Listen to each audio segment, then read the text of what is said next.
Black thug driving a government SUV? Go show off back in your ghetto, Officer Delroy shouted as he blocked the vehicle at the checkpoint. He yanked the door, pulled the steering wheel violently, and shattered the windshield. He dragged the woman out of the car and struck her square in the chest, right where the insignia of her military uniform sat. Not that he bothered to look. But what he didn't know was that she was a major general in the United States Army, just returned from Brussels, with access to the nation's most classified combat systems. When the one being assaulted is the person sworn to protect the country, who is serving justice? Where you live, does the law answer to your skin color or your rank? The sun slid across the highway like a blade of fire, casting a sharp glare over the cold gray paint of the military SUV parked on the shoulder. Two sun-darkened hands gripped the steering wheel tightly on the dusty hood, knuckles exposed, trembling slightly as if holding back something far beyond mere rage. She didn't groan, didn't breathe heavily, didn't resist. Black sunglasses masked her face, revealing only a rigid silhouette, completely still. No one knew what she was thinking, and that, precisely, was what Rick Delroy found offensive. The patrol car swerved hard into position, its rear tires scraping a red arc across the pavement. Rick stepped out, baton at his belt, gun dangling like an extension of his body. He didn't bother to greet or ask for papers. He walked straight to the window, rapped twice with his knuckle, then leaned in, his voice coiled, each word forced out like a threat. Were you hiding in there? Contraband? Or dignity? The woman didn't move. She sat still, lips pressed shut, her gaze behind the lenses locked forward. No blink, no nod, no defiance. And that silence. Silence alone, Rick snapped. He dropped his hand, grabbed the door handle, yanked it, then barked, "Out of the car, now!" There was no warrant, no reason, just a tantrum handed out for free to anyone who didn't please his eye. Rick tore the door open, seized the woman's arm, and pulled. She didn't resist, but her stillness made her feel like dead weight, like a bronze statue being toppled. He twisted her body, slammed her chest onto the hood with both arms. The force rocked the vehicle, and then the baton came down. The first strike hit her shoulder, the second, her back. The third, Rick hissed through his teeth before smashing it into the left side of her face. A heavy thud followed. Not a scream, just the sound of bone against metal, of a human face slammed by unchecked authority. The hood dented beneath her, and in that dent, her bloodied face reflected, distorted, smeared, but with eyes still burning. A white woman across the street screamed. She didn't do anything. "Oh my God, you're beating an unarmed person." Rick turned, face flushed, not from shame, but from the interruption. He snarled, "Shut up, cheap liberal trash. Go raise your kid." And he bent down, picked up the sunglasses that had fallen from Aurora's face. He stared at them for a second, then dropped them to the pavement, grinding them under the heel of his black boot. No one hides their nature behind tinted lenses. The crunch echoed like the sound of shattered trust, not hers, but the witnesses who stood frozen, powerless. Aurora lay on her side, one half of her face pressed against the burning metal. Sweat and blood mixed into a thin stream, but her hand never let go. Even after being dragged out, even after 3 baton strikes, her fingers still clutched the steering wheel like it was the last thing anchoring her to herself. Her knuckles bled, deep red dripping down her wrist, each drop sizzling against the scorching asphalt. Rick said nothing else. He slapped the cuffs on, jerking hard enough to make Aurora stagger. But she didn't fall. She rose, inch by inch, like someone weightless yet made of iron. A gust of wind swept her bangs aside. In that moment, no one dared call her weak. She didn't need to speak. Her eyes, even without the glasses, sliced across Rick's face like ice. A man nearby reached for his phone to record, then hesitated. Not because he feared Rick, but because he hadn't yet summoned the courage to face the consequences of truth. But not everyone stayed silent. A student farther down had been filming from the start. No shouting, no commentary, just a quiet record of each blow, each footstep, each stomp on another person's dignity. Rick yanked Aurora toward the patrol car. He opened the door and shoved her into the back seat like tossing a sack. She didn't struggle, but her posture inside, too upright, too resolute, too misaligned with the image Rick wanted to project, unsettled him. "Be quiet now, ma'am," he muttered. "Everything you ever had don't mean shit anymore." He slammed the door shut. The metallic clang sounded like a verdict locking behind her, but not meant for her. People gathered. Some argued, some live-streamed, others just stared, like watching a wreck they knew would be catastrophic but couldn't turn away from. Aurora didn't speak, didn't need to. Blood trickled from her lip, baton marks still visible on her cheek, but her stare held something unspoken, something that crawled up the spine and stayed there. During the 8 minutes it all unfolded, Aurora said nothing. She didn't cry, didn't plead, didn't call for anyone, but the entire neighborhood heard something explode inside them. Not the baton, not Rick, but the sound of something long forgotten. Honor, humanity, or a long-buried awakening. Shattered by fake authority. And as Rick sat behind the wheel, preparing to drive off, he didn't realize the dent on the hood wasn't just physical. It caved in the system he thought was untouchable. Aurora didn't need to speak. Her blood, the shattered glasses beneath her, and the wheel still marked by her grip had spoken for her. At that very moment, the wind rose, carrying dust and a feeling Rick couldn't name, but everyone around could sense it. Something had awakened. Not Aurora, justice. The wind hadn't stopped. It slipped through the patrol car's cracked window, brushing Aurora's cheek, as if trying to wipe away the dried blood clinging to her skin. But she didn't wipe it, she just sat still, her eyes fixed on the void ahead, one hand clutching the door frame, like she still couldn't believe her body had been locked inside. Not a prison, but a machine engineered for lawful humiliation. Rick opened the back door with a sharp clank of metal on metal. He bent down and yanked a gray canvas bag from beneath Aurora's feet, his gloved hands treating it not as personal belongings, but as evidence. He unzipped it with a huff of impatience, plunging his hand in as though rummaging through trash. One by one, personal items were flung out: a worn notebook, a pair of tactical gloves, a black laser pointer, until finally a small wallet made of rough leather. He snapped it open, flipped through the compartments quickly, and paused when he saw a hard plastic card with a gold border and a faint embossed seal of the Department of Defense. Rick sneered. He held the card up to the light, shaking his head. "You can make stuff like this on eBay." Then he let go. The card spiraled down, hit the asphalt with a cold metallic clack, and landed still, its corner stained with blood. Aurora stared straight at the card.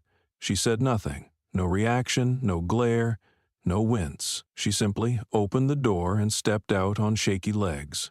Still quivering from the earlier blows, she bent down slowly and picked up the card with 2 fingers. Not like someone picking up litter, but like someone retrieving their name from a pile of mistakes. Rick stood on the vehicle's running board, towering over her like a warden. He curled his lips, clasped his hands behind his back, and tossed his words like blades. You know, if everyone had one of these cards, the military would be nothing more than a bunch of cosplay kids playing war. A soft click cut through the air. Rick turned. A young woman held her phone up, the camera lens trembling just like her fingers. Rick stepped forward. No questions, no warnings. He snatched the phone, shoved it into her palm, and growled, "Is this evidence or your 15 minutes? Trying to go viral off someone else's arrest?" The woman staggered back, lips parted as if to respond, but no words came. Rick unlocked the screen, scanned the footage she'd captured. He hit stop, then lifted his eyes,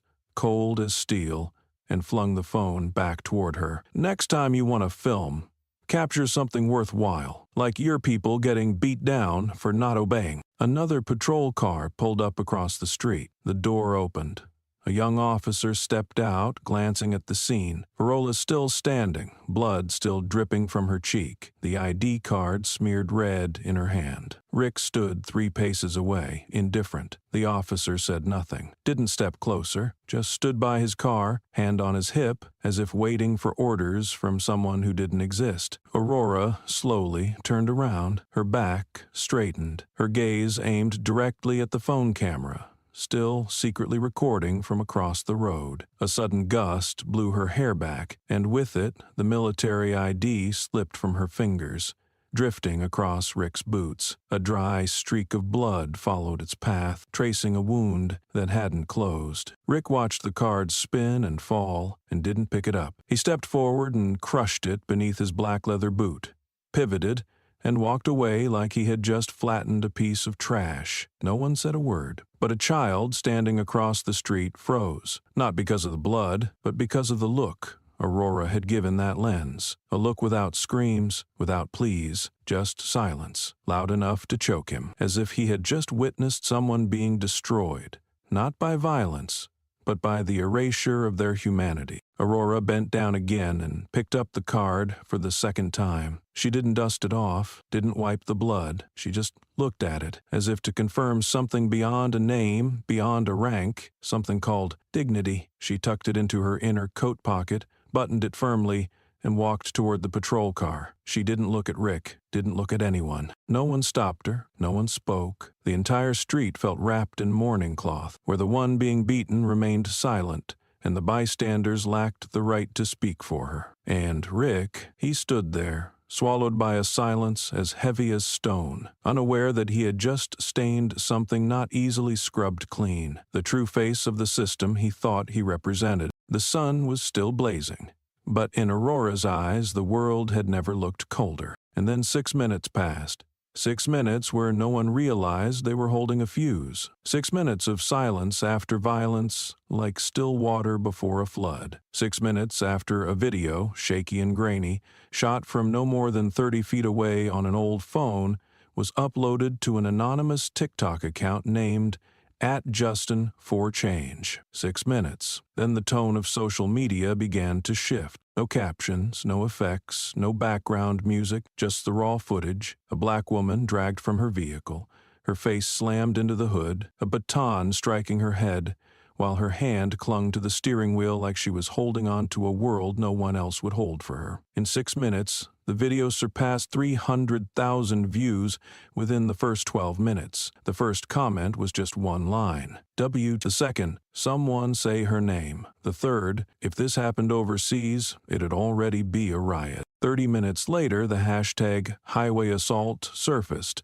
An hour later, it topped trending on the East Coast. By the third hour, over 50,000 tweets, hundreds of reaction videos, and dozens of analysis threads. And amidst that chaos, a Reddit user named u/dogtugdecoder posted a long thread with screenshots from the clip, circling a faint insignia on the woman's shoulder. Someone replied underneath, "No way, you got X-ray vision?" But another user instantly uploaded a side-by-side comparison with U.S. Army rank patches.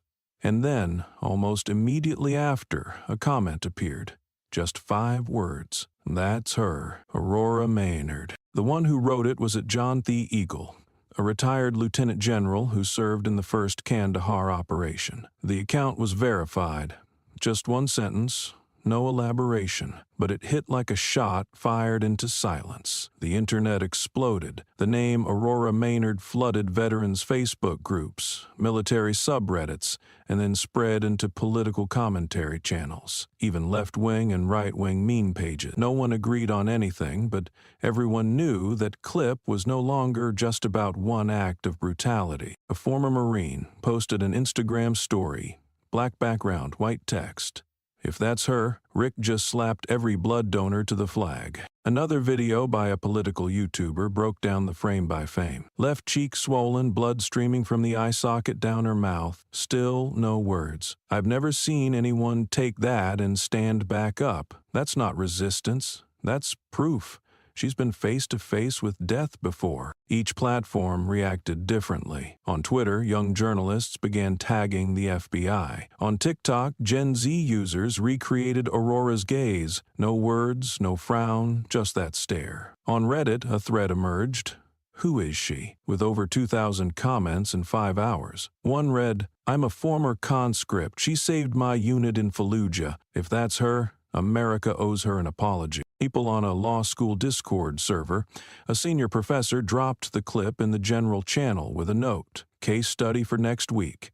Social media and resistance in the face of state force. And in the eye of this storm, Rick Delroy had no clue. He was sitting in a suburban kitchen with his wife, apron still tied around his waist. He munched on toast, laughing at the local news segment on TV. Officer Rick Delroy, decisive response to a non-compliant suspect during highway security check on Route 17. The anchor chuckled, tapped the desk, and added, the assertiveness of law enforcement, always a hot topic online. Rick took a swig of coffee, shook his head. Those people don't know shit. He didn't know that on the other side of the country, his profile was being pulled on multiple platforms. Didn't know that the image of him stomping on a military ID had become a meme with the caption, "This is how America treats those who protect it." Didn't know that kids who once played strategy games were now digging through military archives to trace the identity of that woman. Didn't know that in just a few hours, his name would no longer be tied to the phrase decisive response, but to an instrument of justice abuse. And Aurora, she still hadn't said a word. Her name remained unconfirmed. Her face was still just a bloodied blur in a 6-minute frame. But people began to understand. You don't need to scream to shake a system. Some fires make no sound, yet still burn entire structures down. They didn't know her name, but they knew this wasn't just a woman being beaten. This was a moment, one that, if ignored, might cost them the ability to ever again distinguish between what is right and what is a lie dressed in a badge. By the next morning, her name was official. It didn't come through a leaked report or from any major headline. It appeared in bold white text beneath a slide at an internal Pentagon press briefing. Aurora Maynard, Lieutenant General, United States Army, NATO Special Operations Commander, Military ID 1389. No one in the room could breathe. A communications officer's hand trembled as he flipped to the next slide, but no one was paying attention anymore. Those 6 words had already dismantled everything previously labeled a procedural mishap. Classified documents leaked almost simultaneously. A 5-Lear report, once marked eyes only, confirmed Aurora Maynard had received the Medal of Honor after a life-or-death mission on the Syrian border. She didn't just survive, she brought her entire unit back after 72 hours of encirclement. One line stood out: refused helicopter evacuation, remained in the trench with her team until safe extraction. A veteran journalist stared at that sentence, then uttered only one line. Rick struck a woman who once held the lifeline for hundreds of men. He's not worthy to carry a weapon alongside. The internet didn't wait for further confirmation. It erupted like gunfire. Within 8 hours, the hashtag 1389 had swept across the nation. Shirts bearing the ID number rolled off independent print shops and were overnighted to every corner of the country. Some designs bore the phrase, "She didn't bow, neither will we." Young people filmed themselves wearing the shirts, standing tall without saying a word, mimicking Aurora's silent defiance against Rick. The Stand Like 1389 movement spread so rapidly that TikTok began flagging some videos as sensitive content. A YouTube channel uploaded a 3-minute animated clip, simple but gripping, depicting Aurora's journey from Fallujah to Ferguson. Each step marked a battlefield: Kandahar, Mosul, Aleppo, then finally Highway 17. The video's title, From Fallujah to Ferguson. Over 2 million views in less than a day. The top pinned comment came from a user named @xpow_1000, I was a prisoner of war in Syria. The one who rescued me didn't speak, just handed me a bottle of water and led me through 4 kilometers of hell. That was her. Rick didn't hit a woman. He struck someone who once saved this country from war. Major news outlets began updating Aurora's profile. But they didn't run sensational headlines. They didn't write "female general assaulted." Instead, they quietly used a strange new phrase, "the woman who carries the shadow of the Pentagon," a nickname no one dared speak lightly, because it wasn't just a description, it was a declaration. Anyone who touched her had touched a chapter of living history. Only now did Rick Delroy realize what he had done. He wasn't laughing anymore, he wasn't speaking. He sat alone in his patrol car, scrolling through the endless stream of headlines on his phone, and for the first time in his life, he didn't know whether to feel anger or fear. One headline read clearly, "Aurora Maynard tipped for promotion to 4-star rank next year. Assault incident may serially strain trust between military and law enforcement agencies." But Aurora did not appear. No interviews. No statements. She existed only through leaked reports, silent medals, and unshakable footsteps preserved in blood-speared footage. She didn't need to speak, because now the number 1389 has become a language of resistance, of honor, and of something Rick could never reach, credibility that needs no defense. And in one frame, clipped from the original video, there was a single moment when Aurora turned her head, her eyes briefly locking onto the camera. That gaze is now blown up and printed large, hanging across the facade of a university building in California. Below it is a caption, "She didn't scream, but we are not allowed to stay silent." Aurora was transferred to the hospital at midnight. After receiving emergency treatment for injuries caused by a sudden blow, delivered in front of both a temporary military command post and civilian camera lenses. Her blood had touched the tiled floor once marked by the boots of generals, but no one dared bend down to wipe it, because everyone understood it wasn't just blood, it was evidence, it was a memory, it was a declaration. Aurora said nothing.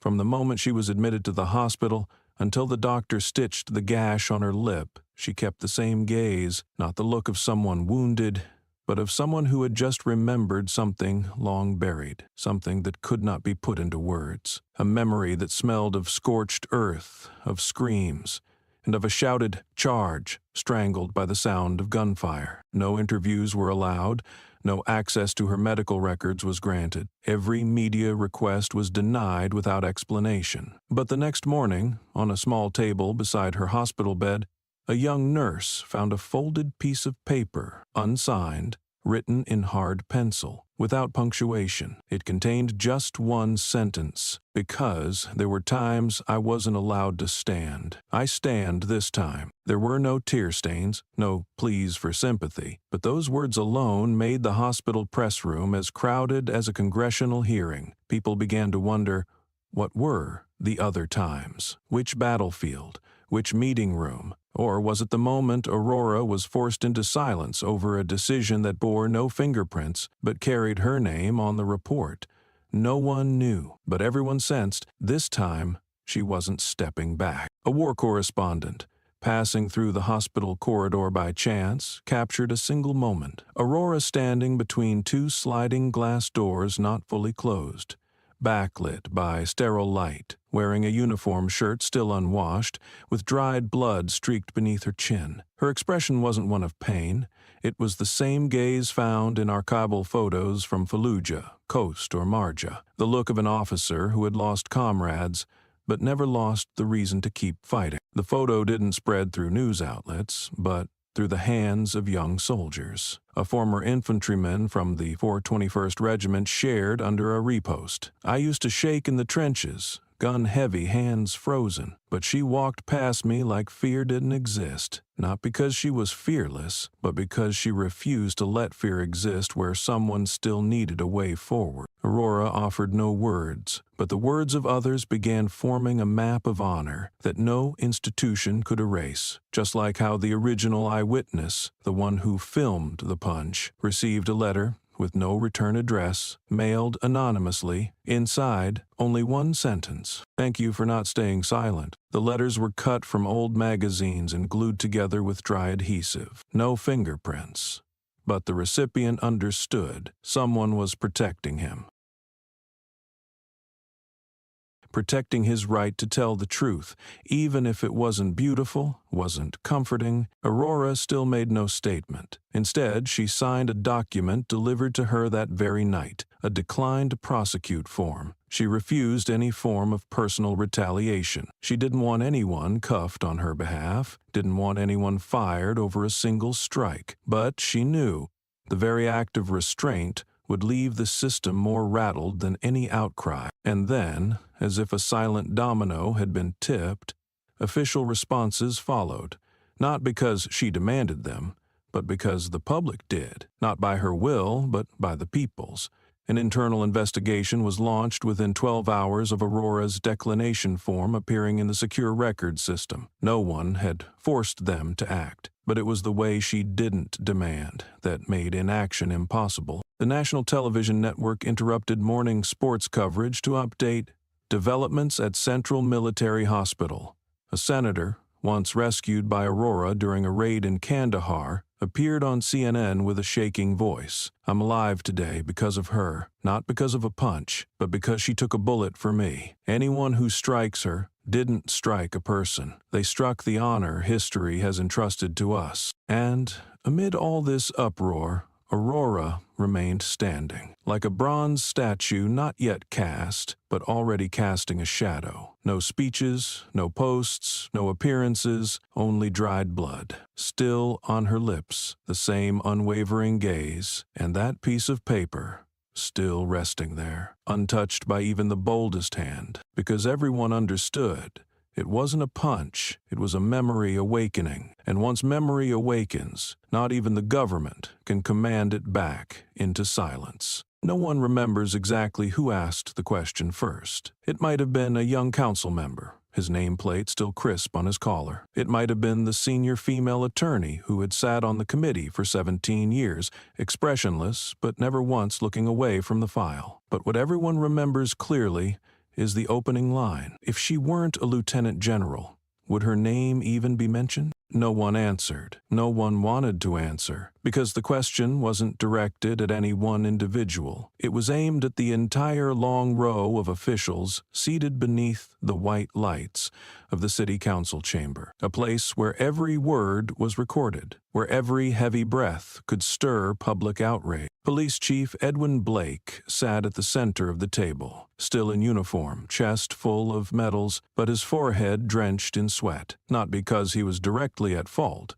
but because everyone knew no one fails alone in a system that works. Rick Delroy, the officer at the center of a week's worth of firestorm, was only the crack on the surface, but everyone was staring past the glass into the reflection behind it. A system that had enabled stayed silent and nodded in approval when it should have rung the alarm. A TV reporter, just 28 years old, stepped to the press microphone and asked, with a trembling but firm voice, "Sir, I found 3 internal oversight emails sent to the command office over the past 2 years. All of them were warnings about Rick Delroy's racist behavior. Why was none of them followed by disciplinary action?" Edwin Blake licked his lips, leaned forward. He meant to talk about the procedure, about protocol and pending reviews, but then he saw the reporter's eyes and the dozens of others watching from the back, phones raised, live streams rolling, and he knew this was no longer a meeting. It was a silent trial. "We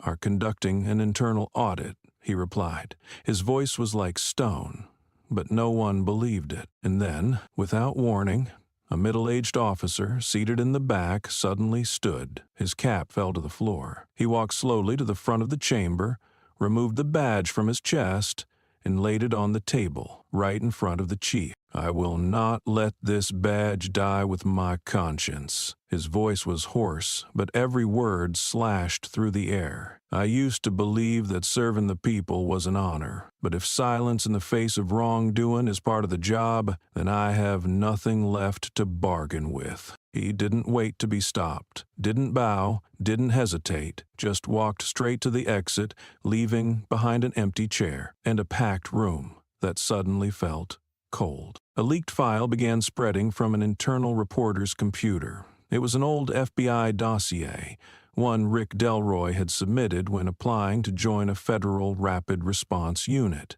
The final line read, "Rejected. Candidate demonstrates a tendency to use force unnecessarily, incompatible with de-escalation protocols." A document, once sealed, but now living proof of what had been avoided for years. Rick was never qualified. He was simply allowed to wear the badge and carry the gun, because that was easier than training someone to be better. Outside the police headquarters that morning, there were no chants, no speakers, no amplifiers, just over 20 high school students standing silently, each holding a handwritten sign, "I'm black too, and I drive an SUV." No slogans, no theatrics, just a slap in the face to every excuse ever offered at those press conferences. An official tried to reach for the mic to speak about reform, but the buzz of notification alerts drowned him out. News outlets kept posting new details from the leaks, testimonies from Rick's past victims, people he had insulted without legal grounds,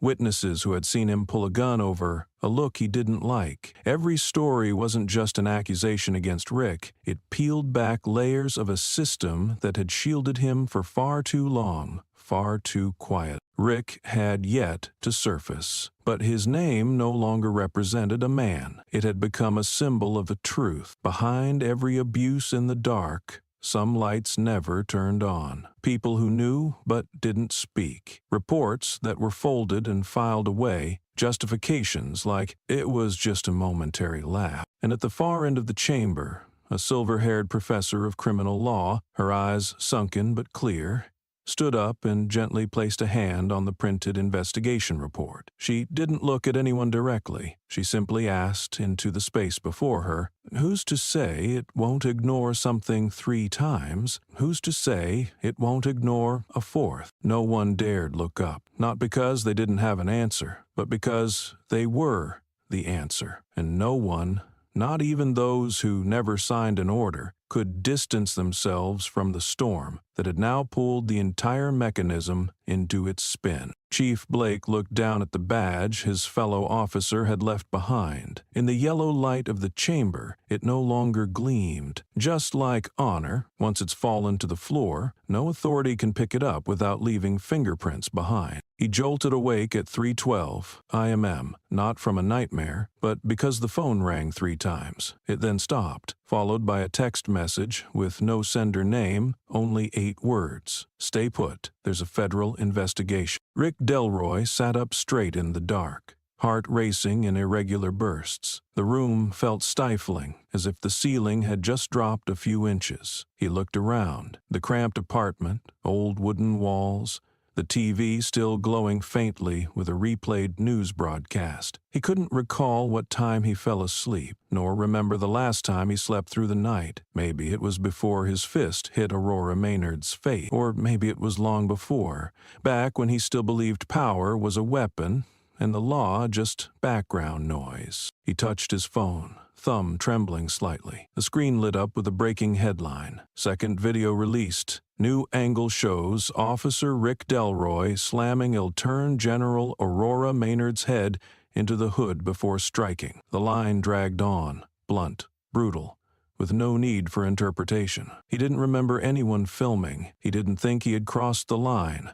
But now every frame was sharp enough to chill the bone. In the video, his face was no longer that of an officer executing duty. It was the face of a man drunk on control, gripping the collar of a woman offering no resistance. Aurora didn't fight back, didn't scream. She simply stared straight at him, and it was that look that made his strike more brutal than any blow. Because it didn't aim at her body, it aimed at her dignity. Rick turned off the phone, but the chimes kept echoing inside his skull. A new email, a new tweet, a meme, a missed call from an unknown number. And then he did something he'd never done before. Opened Facebook, a place he'd always mocked as a woke echo chamber. And he saw his photo, face red, wielding a baton like a baseball bat, mouth open mid-yell, captioned, Batons over brains. Tens of thousands of shares. A post with over 1 million interactions. One comment pinned at the top, "He doesn't need to lose in court. He's already lost in the hearts of Americans." Rick hurled the phone to the floor, but he didn't smash it because it was the only window left through which he could measure how hated he'd become. And then came the real blow. On a tech forum, an anonymous hacker collective dropped a bomb. Rick Delroy, a previous member of extremist forum White Lion 41, known for promoting white supremacy, racial hatred, and tactics for evading internal investigations. Attached were screenshots, login timestamps, and archived posts from the username Stonefist89, including lines like, "We need to take back the streets, whatever it takes." He had written those things 6 years ago, back when he was still a rookie, and he thought no one would ever find them. Rick dropped his head into his hands. Cold sweat clung to his spine. He wasn't afraid yet, but something itched deep inside, an old memory he had long whitewashed, times he used force under suspicion of drugs, arrests never recorded, words spoken in the night that no one could verify, all of it no longer forgivable. He opened his laptop. A blog post filled the screen. Title, "I Thought I Was the Only Victim." Author, Malik Thompson, a black man, now a PP teacher in Texas. The post recounted 2017, when Malik was dragged from his car in the dead of night on I-95 by Rick, jaw broken for speeding. The case had been buried, no camera, no one believed Malik, but now he had the trust he didn't back then, because now the entire nation had seen who Rick really was. Rick froze. His head throbbed, not from shame, but from rage. "I was just doing my job," he muttered. "They're the ones twisting everything." But then he stepped outside, and reality gave him no room left to lie to himself. He put on a jacket, pulled up his hood, and walked to the corner store, where he used to be greeted every morning with "Morning, Chief." But today, the shopkeeper turned her face away. A middle-aged white man holding a grocery bag stepped aside when Rick approached the counter. And then, a 6-year-old boy sitting in a cart behind his mother looked up, pointed at him, and asked, "Mom, is that the man who hit the American general?" The store went silent. Rick stood there, face paling, throat locking up. The mother pulled her son's hand gently, turned away, and didn't answer. But Rick knew the whole world had answered for her. He rushed out without buying anything. He didn't know where he was going. Didn't know who he still was, because everything that used to define him, the badge, the uniform, the authority, could no longer mask the name now attached to him. The man who struck General Aurora Maynard. And for the first time in 20 years, Rick Delroy felt something he had never allowed himself to feel, being looked at like he was less. Back at the apartment, he locked all 4 bolts on the door. The TV flickered with the morning news. Officer Rick Delroy, once calling himself a warrior for the law, now under federal surveillance. The anchor's final line cut clean, like a sharpened blade. "We don't need stronger men. We need better ones." Rick turned off the TV. But he couldn't turn off the voices in his mind, because for the first time, he didn't know who to hate, didn't know who to blame, because everyone was pointing straight at him. And the most terrifying part wasn't the public's judgment. It was when even he began to see himself as something beyond redemption. Darkness isn't always what kills a man first. What kills faster is the sudden flash of light aimed at a past he thought he had buried for good. And for Rick Delroy, that light didn't come from Aurora. It came from a name he believed had vanished from all records forever: Marissa A. Cole. 6 years ago, a rainy night in February, a black woman was dragged from her car in the basement parking lot of Jefferson Square Apartments. No ticket, no arrest warrant, no official reason recorded, just a brief line in the report: resisting law enforcement. Subject, uncooperative. She was admitted to the hospital with a swollen cheekbone, a dislocated shoulder, and a hairline skull fracture with no determined cause. Rick filed the report. Rick was also the only one with access to the basement security footage. The next morning, the surveillance system was reported malfunctioning due to moisture damage. Marissa didn't sue.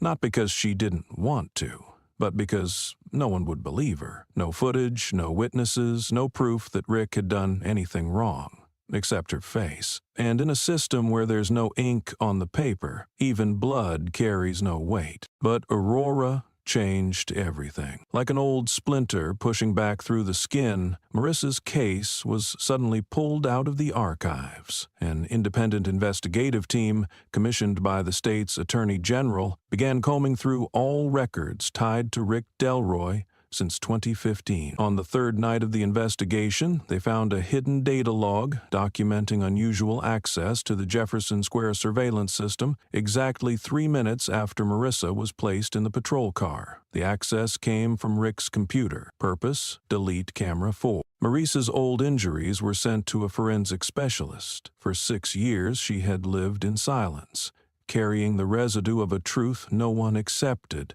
But now, the new cranial scans showed trauma inconsistent with Rick's forced statement that she had fallen down the stairs.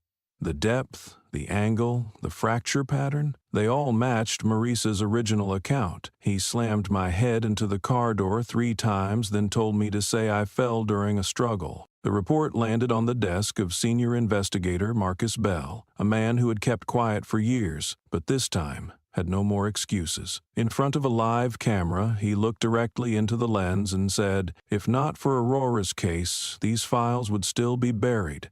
And I have to admit, this wasn't just one man's failure.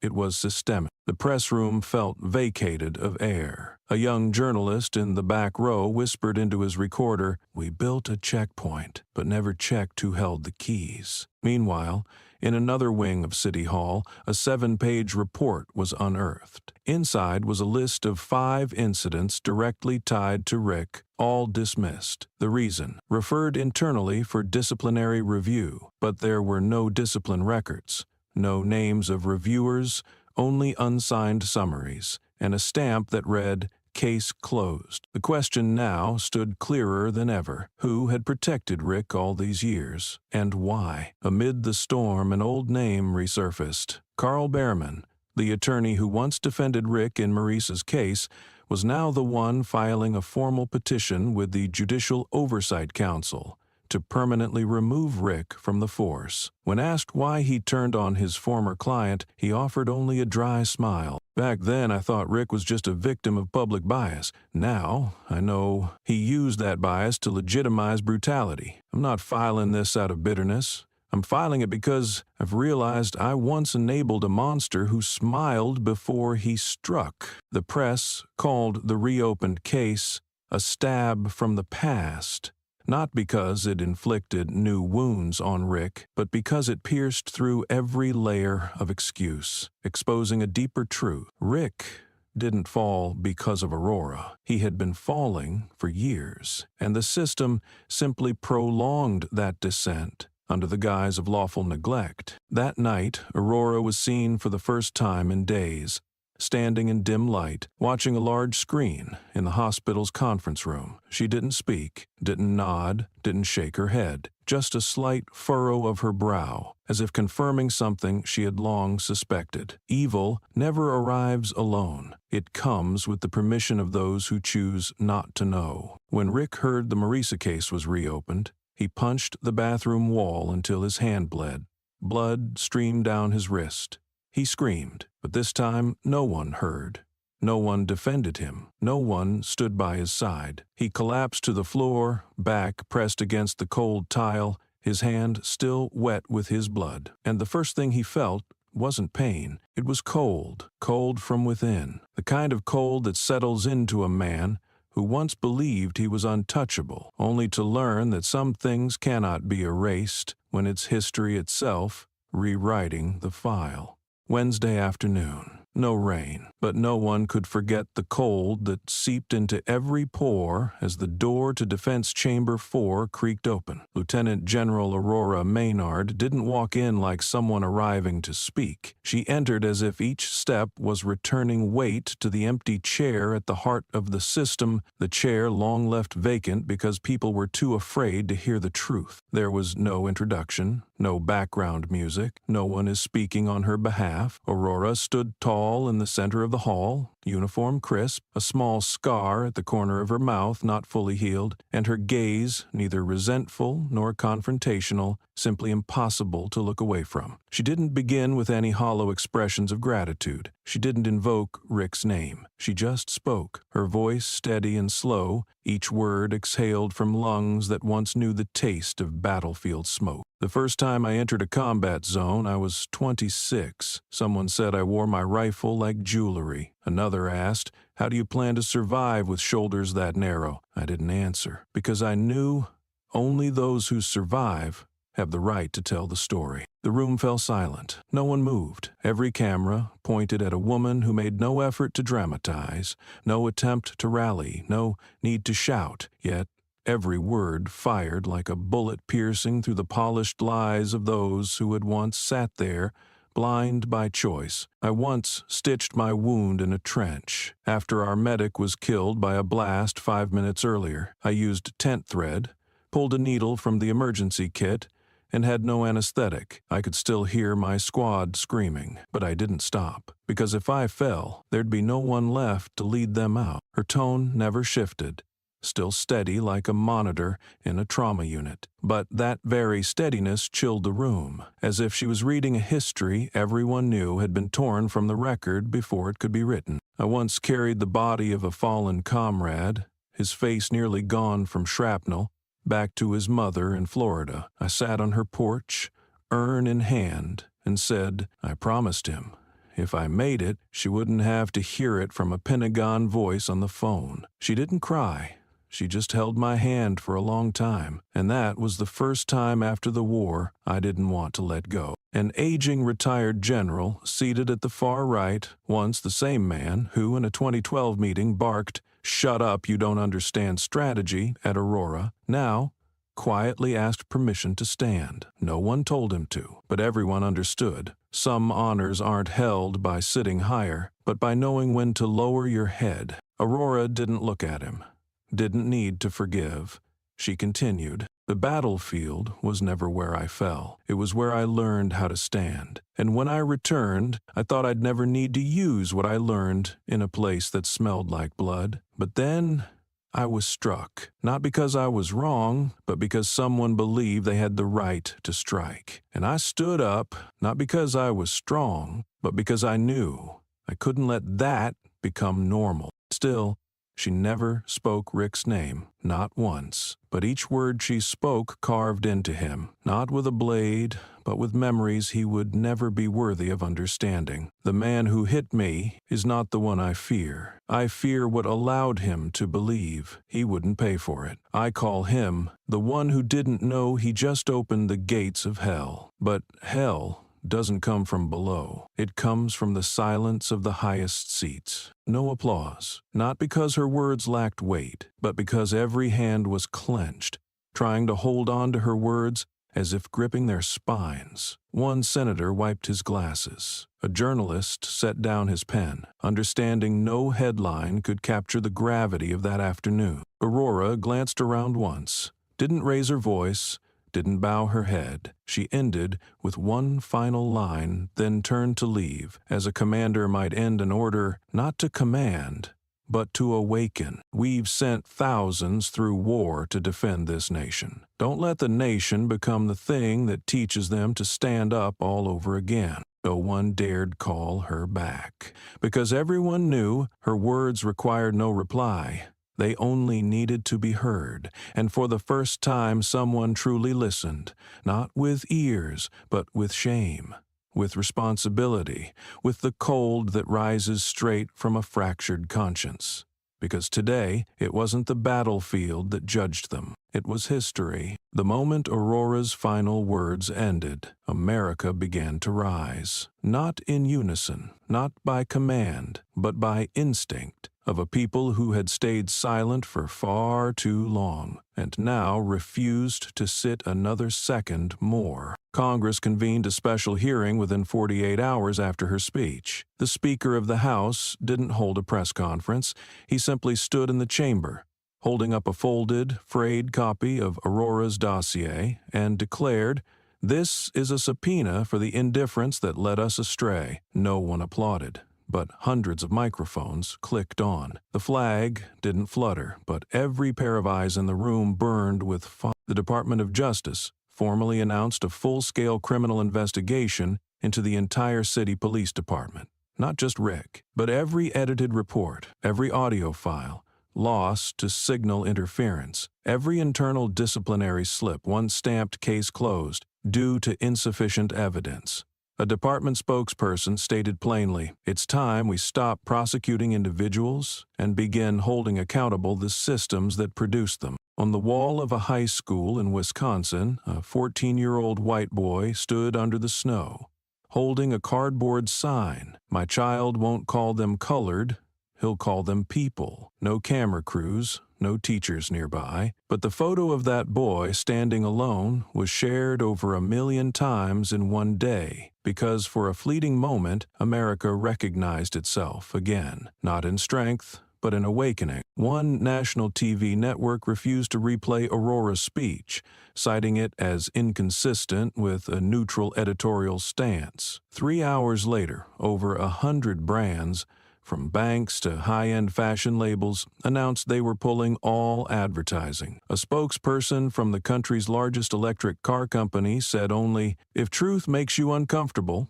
stop broadcasting lies." The network's stock dropped 6% in 2 hours. Not because of the market, but because of morality. The hashtag "She Stood When They Didn't" surpassed 3 million uses in just 36 hours. No one needed to explain what it meant. No one needed to define the word stood, because it was no longer a verb. It was an imprint on the collective consciousness of a generation, that some had been silent because they were forced to be, and others because they chose the safety of silence. But now both stood together, because no one wanted their children to grow up in a world where a punch could be legalized and honor was put on layaway. A former president, who had dodged all statements on race throughout his term, posted a single tweet after nearly a year of silence. "Some rise for honor. Some are dragged up by guilt." No tags, no mention of Aurora, but the nation knew. It drew a line between those who chose to stand and those who only moved when pulled from the swamp they helped dig. Monuments, long ignored for decades, were now resurrected, not in stone, but in story. Citizens printed Aurora's speech and placed it at local police stations. A single mother turned that boy's cardboard quote into a T-shirt, sold 20,000 in 1 week. She donated all profits to the Black Veterans Fund, so that people like her never have to stand alone again. News anchors stopped reading scripts. They read her speech line by line as the declaration. No one called it an assault anymore. It was now remembered as a moment of reckoning, not because Aurora was struck, but because America finally realized they had seen this before, heard it, known it, but never spoke up. Now, they no longer let her carry it alone, no longer let her be the only one standing. Because dignity cannot be delegated, it must be reclaimed by the same hands that once let go. Aurora wasn't at Congress. She didn't need to be. She gave no speech, made no appearance, signed no petitions. But every step she had taken, every time she stood, every glance that refused to flinch, had made it clear to America exactly where they had failed. And for the first time in decades, the question was no longer, who is she? It was, how long have we been silent? Because no blow can bring down a nation, but silence, it can. Aurora stood up, and this time, America did not sit back down. The faint hum of the recorder filled the opening seconds, 4 exact seconds long, just enough to make every listener feel like they'd stepped into a windowless room. Then came Rick Delroy's voice, not shouting, not raging, not losing control as some might have imagined. On the contrary, he spoke slowly, grinding out each word as if every syllable had been forged from the contempt that had long become his reflex. Black women only know how to shut up when they're beaten. Now they want to be generals. No rebuttal, no banging of tables. On the recording, Aurora said nothing. She simply sat still, and it was that silence that made Rick's words more poisonous than any bruise, as if he wasn't trying to destroy the woman before him, but the very meaning of her daring to exist at a rank he believed was never meant for that skin, that gender. The recording was leaked by an intern just 2 weeks into the job. He was seated one wall away from the interrogation room, hand trembling around his pen, eyes fixed on the dead red light of the camera indicator, and ears catching every word, unobstructed by any soundproof glass. In breathless panic, he activated the voice recorder on his phone, clutching it in his shirt pocket, like it was the only thing keeping his heart from falling to the floor. That night, he sent the file to a friend working at an independent news outlet, and by morning, the world knew the truth. No one questioned Rick's true nature after those 18 minutes and 21 seconds. No one blamed job stress, mental state, or circumstance to excuse the voice as cold and as sharp as a snake's, because it wasn't a slip. It was methodical hate, a kind of language that didn't need expletives to make your spine crawl. This department is for real cops, you're just a social accident in uniform. That sentence was cut out, looped in news segments, replayed on national airwaves as psychological evidence of a system that had groomed, institutionalized hate. Anchors offered no interpretation. They didn't have to, because Rick's voice had incinerated every possible defense. He didn't deny it, not once. When questioned by Internal Affairs, Rick sat back, eyes half-lidded, wearing a faint smirk, the smirk of a man who knew he had nothing left to lose and so had nothing left to hide. "They're just offended by the truth," he said, soft, even, as if reading aloud a memo from memory, not to explain but to provoke. That sentence, replayed during the Human Rights Commission session, made one commissioner quietly put down his pen mid-hearing. A veteran journalist removed his headphones and left the room without a word. A black congressman, long inured to sarcasm, typed a message into his phone. "It's not that this is new, it's that we let it live for too long." The interrogation room had no active cameras when Rick spoke those words. He had requested a system maintenance, but sound cannot be erased. The recording endures like a mirror held up to the truth the system spent decades avoiding. That it wasn't just misconduct, it was tone, cultivated in those who believed a uniform was a license to bypass morality. Aurora never commented on the recording. No statements. No media responses, but in one photo taken as she passed Capitol Hill, sunlight casting across her faint scar, people noticed she was holding an old leather notebook. Public records later confirmed it was her original field report from the 2018 Mosul campaign, written by hand after 3 days of silence following a comrade's death, with all communication equipment destroyed. Aurora's silence has never been a weakness. It is the echo of discipline, of restraint. And now, that very silence is what chokes Rick's arrogance, without a single word of rebuttal. The upcoming hearing needs no witnesses, only the tape. And in that room, no one will be able to deny that the man once called a police officer is, in truth, a dangerous product of a system too afraid to face itself. Rick Delroy didn't fall because of a punch. He collapsed under the weight of his voice, a voice devoid of remorse. And sadly for him, this time, there wasn't a single ear in America left willing to hear it again. That morning, the mist had not yet lifted from the white stone steps leading to the National War Memorial. The first light of day slanted gently, not radiant, but enough to cast a soft glow across the engraved names of the fallen. Against the gray stone backdrop, Aurora Maynard stood alone. No security, no aides. No one was beside her. She wore her uniform neatly, arms resting at her sides, face bare, expressionless. The wound on her left cheek had not fully healed. The skin across her cheekbone was taut, brushing against a fine, reddened stitch. But it wasn't the injury that stilled the breath of onlookers. It was her eyes. Not looking up, not looking down, she stared straight ahead, at a point invisible to everyone else. Somewhere between the names etched in stone and the rising sun behind her back, that moment wasn't a news cycle shift. It was a rupture in the timeline. And a photojournalist, merely passing by to shoot a Soldiers Coming Home series for a yearly magazine, happened to lift his camera. He said nothing, called no name, asked for no permission. He clicked the shutter once. No angle adjustment, no lens change. Then he stepped away. 3 hours later, the image appeared on the front page of every major newspaper in America. No caption, no quotation marks, no need for location or time. At the bottom of the photo, in faint type, was a single word.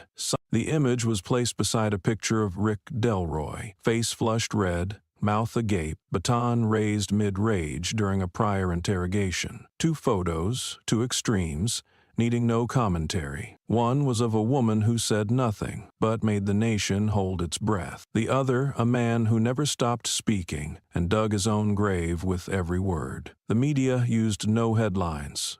Viewers said to each other, justice was beaten, evil was armed. A psychologist at Stanford published a short academic piece, just 300 words, but it spread more widely than any headline that week. The opening line read, "This is not the face of submission, this is a moral metric, and what we're seeing in her gaze is ourselves." From cities across the country, people began gathering at war memorials, not with flowers, not with banners. They simply stood quietly. Many, especially women, began mimicking Aurora's stance from the photo, standing upright, expressionless, arms resting gently, eyes fixed on the horizon. A high school student in Minneapolis, when asked why she stood that way, replied, "Because she stood for those who no longer can." The movement spread like a slow haze, without organizers, without leaders, but everyone knew its name: stand still. No forceful verbs, no calls to action,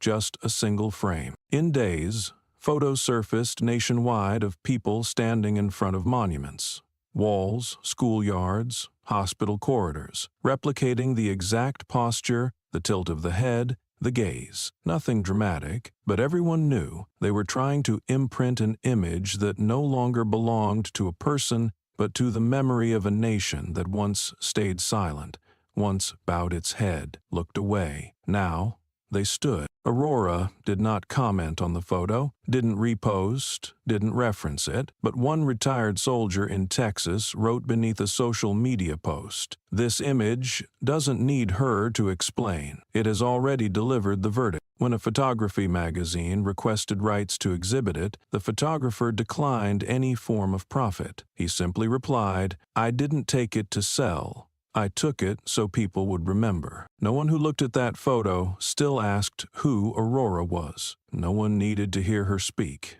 because they had heard, without sound, through a gaze silent as stone, unwavering as the border between honor and compromise. The photo wasn't evidence. It was a declaration that needed no courtroom. And when one photograph silences an entire nation, that's no longer an image. It's a sentence. The photograph was still circulating. On the main screen of the strategy room on the Pentagon's second floor, the image of Aurora standing silent before the war memorial filled the entire frame. No caption, no slogan, no report. Yet it sat there like a cold blade wedged into the center of the briefing room, and none of the 6 people in that room dared meet its gaze for too long. The automatic door sealed precisely at 9:00. The meeting began. No recording, no minutes. Only 6 pairs of eyes bearing the weight of the entire United States defense apparatus, each silently asking the same question: do we intervene or do we stand down?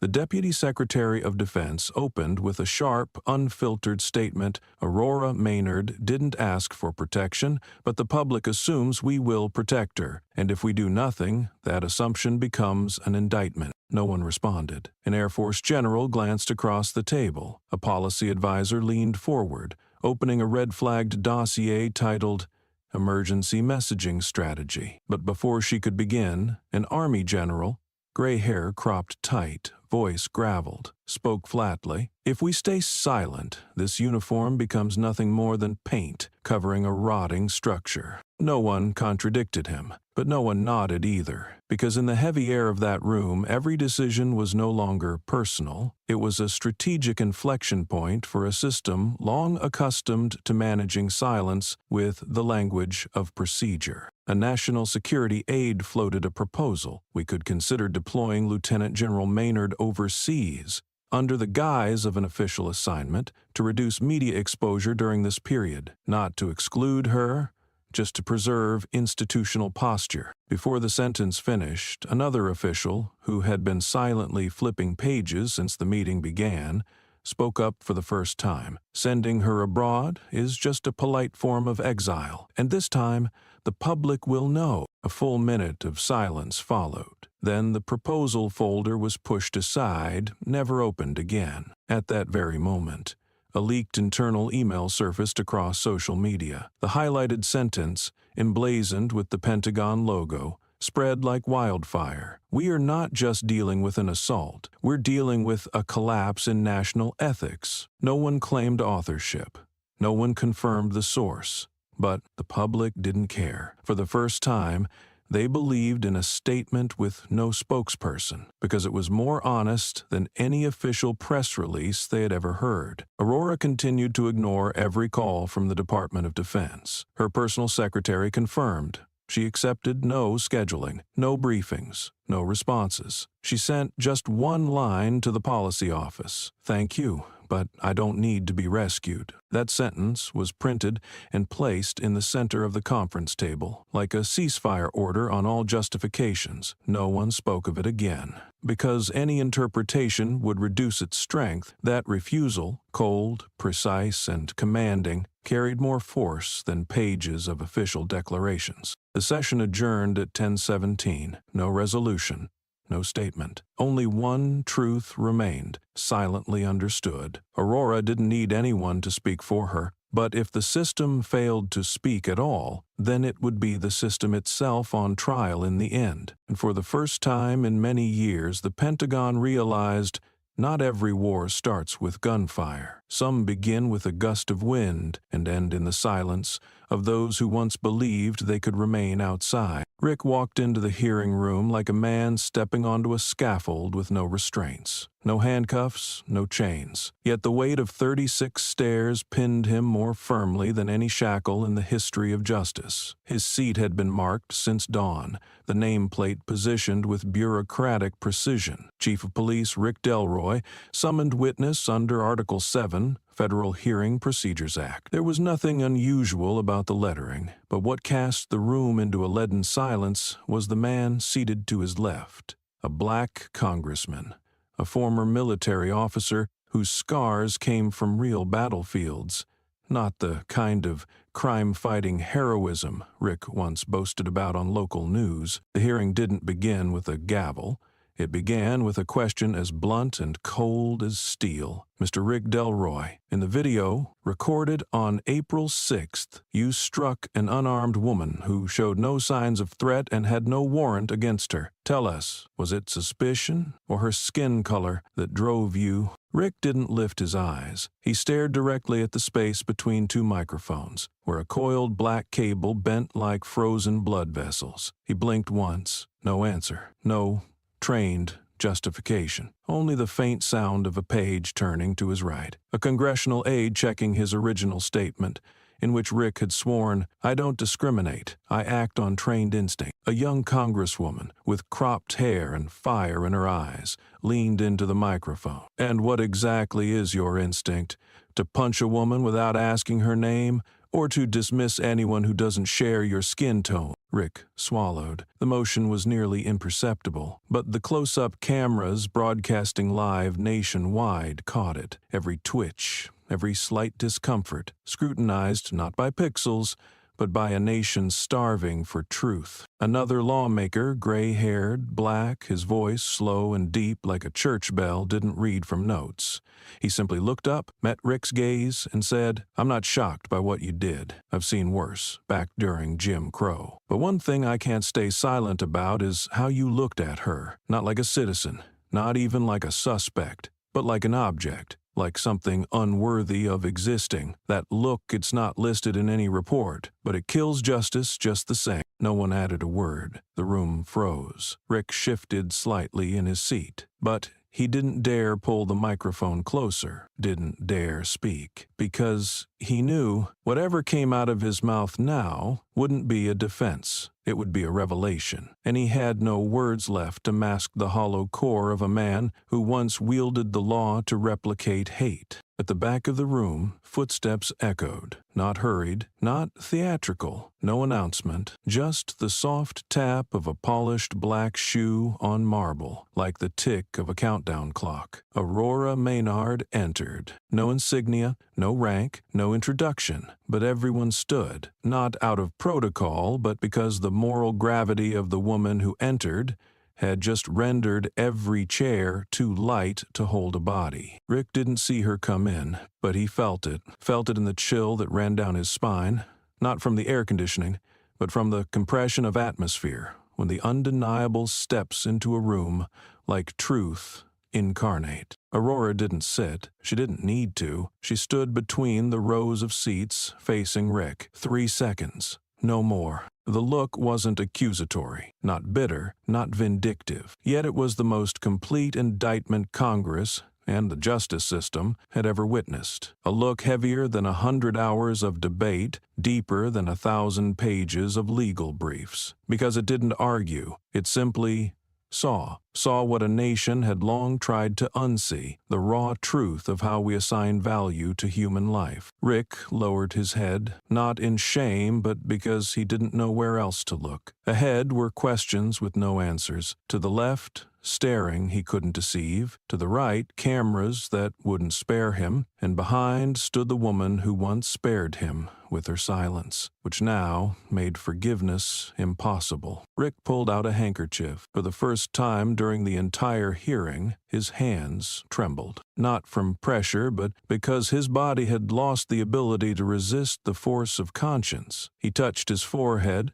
not with the sweat of a man under questioning, but with the perspiration of someone realizing honor doesn't come from authority, but from how you face the truth when you have nothing left to cling to. Aurora turned and walked away. No one stopped her. No one dared say, "You're not permitted to speak," because they knew she didn't need to. She had spoken the moment her gaze shattered Rick's defenses and left a void no title, medal, or excuse could ever fill. The hearing continued, but nothing was heard the same. Every voice afterward was just an echo in a chamber whose center had already shifted. Amid the flood of words, only one thing remained: the silence of a guilty man confronted by the presence of a justice he had never believed was real. The chair Rick sat in was no longer a witness seat. It had become a prison, held not by bars, but by a gaze, by principle, by the longest 3 seconds of a man's life who once thought he had the right to judge others. And when Aurora left, leaving behind a space no one dared occupy, Rick knew this wasn't a hearing. This was a verdict, not delivered by court, but by the eyes of the woman he had once refused to see as human. No one knew what Aurora would say in her statement following the hearing. And truthfully, no one had the right to expect anything from her. She arrived over 5 minutes late, not as a calculated move, but because she had paused for 3 seconds at the base of the steps outside the federal courthouse. No one saw it, but if someone had asked, she might have said, "There are places you can't step into unless you first know where you stand." Aurora brought no attorney, no media strategist, no escort, no advocacy team. She walked in alone, one shirt button misaligned, the only remaining trace of the police baton strike. No one mentioned it, but everyone saw, and no one dared to ask. The podium had been moved closer, as if even the ground understood that she shouldn't have to take another step. The press seats were packed, yet no one reached for a mic. The lights weren't bright, but Aurora's face was clearer than ever, not lit by spotlights, but illuminated by the darkness she had just walked through and left behind. She didn't look around, didn't test the mic. She stood upright, like an exclamation mark in the collapsing paragraph of a society losing its shape. "No," her voice rang out, so clear there was no need to repeat it. "I will not file a civil suit. I won't demand compensation. I don't need another trial. I'm not here to make anyone bow their head. I'm here so I don't bow mine." No one moved. No one took notes. Because what she had just spoken wasn't a press release. It was a sentence, not written in ink, but etched in the conscience, if one still had one. "I was trained to face live fire, but I never imagined the hardest blow I'd take would come from someone wearing a badge. I didn't hit back, not because I'm weak, but because I refused to become the mirror image of a prejudice." A soft sigh came from the fourth row. Maybe a congressional aide, maybe a witness, maybe someone who once believed justice required an indictment to exist. But in that moment, the absence of retaliation made the entire system confront its reflection, like a mirror being illuminated from behind. A male journalist, salt and pepper hair, eyes wet, bit his lip and began to cry. No one comforted him, not out of sentiment, but because in that moment they all understood. She had just done what the entire legal system had never been able to do: make the guilty feel shame, without a single sentence of judgment. Aurora didn't say thank you,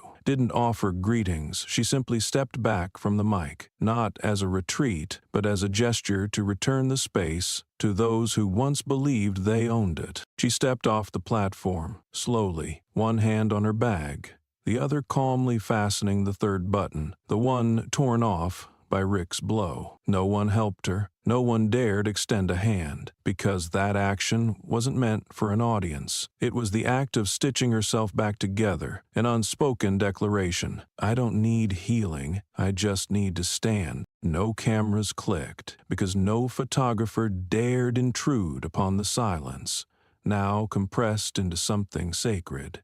The image of Aurora, chin high, buttoning her shirt, spine straight as moral code, became a declaration no courtroom had the right to author. One longtime lawmaker in the front row, who had served 3 terms overseeing judicial budgeting, leaned to the person beside him and whispered, "I fear the quiet ones, because they dismantle systems without raising their voices." And so it was. Aurora left the hall, no farewell.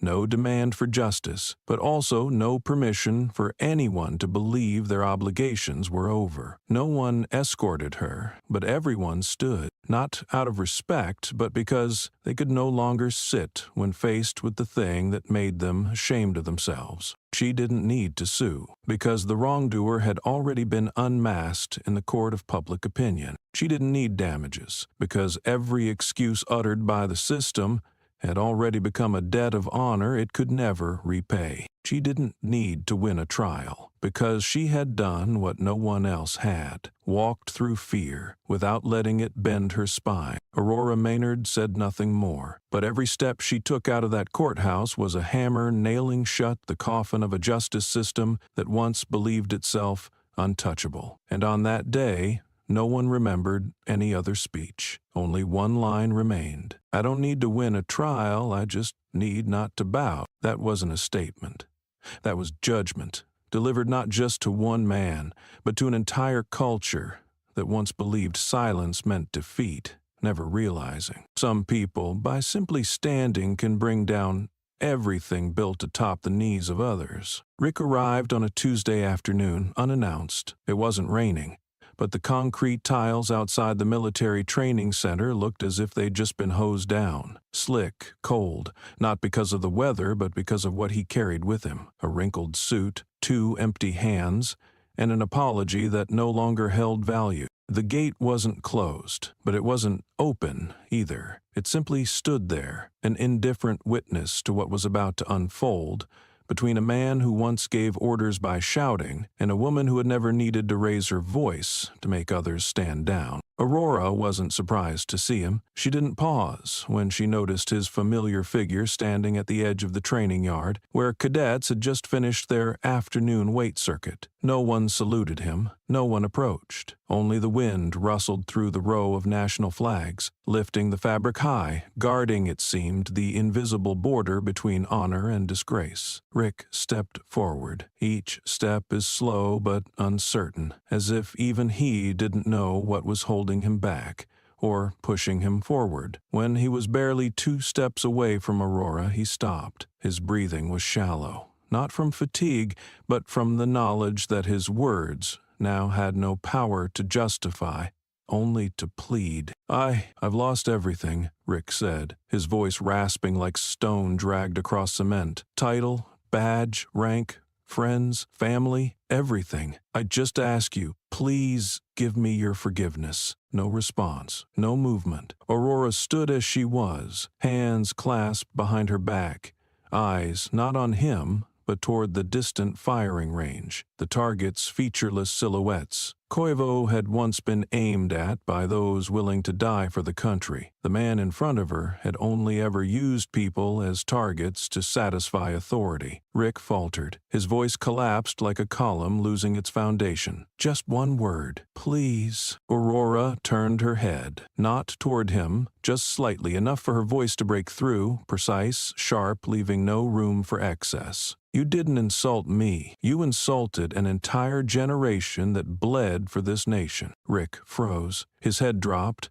then his knees followed. Before the distant, detached eyes of a few cadets, none of whom laughed, whispered, or even shifted, they stood still, as silent as their commander. The moment Rick's knee hit the ground, the sky didn't change, but the air did, as if all sound had been vacuumed away, leaving only the choke in a throat that had once believed an apology could fix everything. Aurora asked, still not facing him, "The ones you called animals, do you remember their names?" Rick looked up, eyes red. He shook his head. He didn't dare lie, but he couldn't answer either. Silence stretched across 3 full breaths. Aurora finally looked away from the horizon and into his face.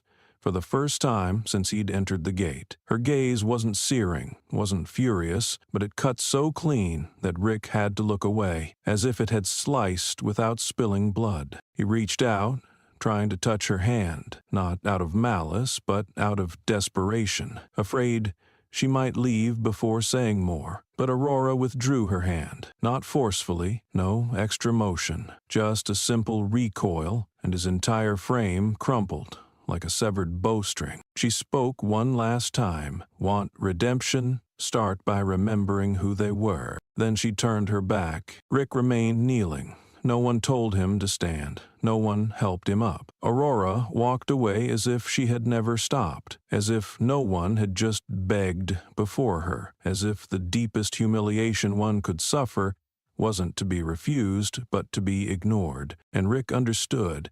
In the most belated moment of his life, some silences cannot be broken, not because they're cold, but because they carry a verdict that requires no signature, no reading aloud, and no witness other than the conscience of the one who's guilty. The sky wasn't gray that day, but no one felt any light. The makeshift hall erected in the city square was draped in black cloth, with overhead lights casting down a sterile white glow, not to honor, but to expose. The police department's public apology began on time. No delays, no justifications, and most notably, no expectation of forgiveness. 3 high-ranking officers stepped onto the stage.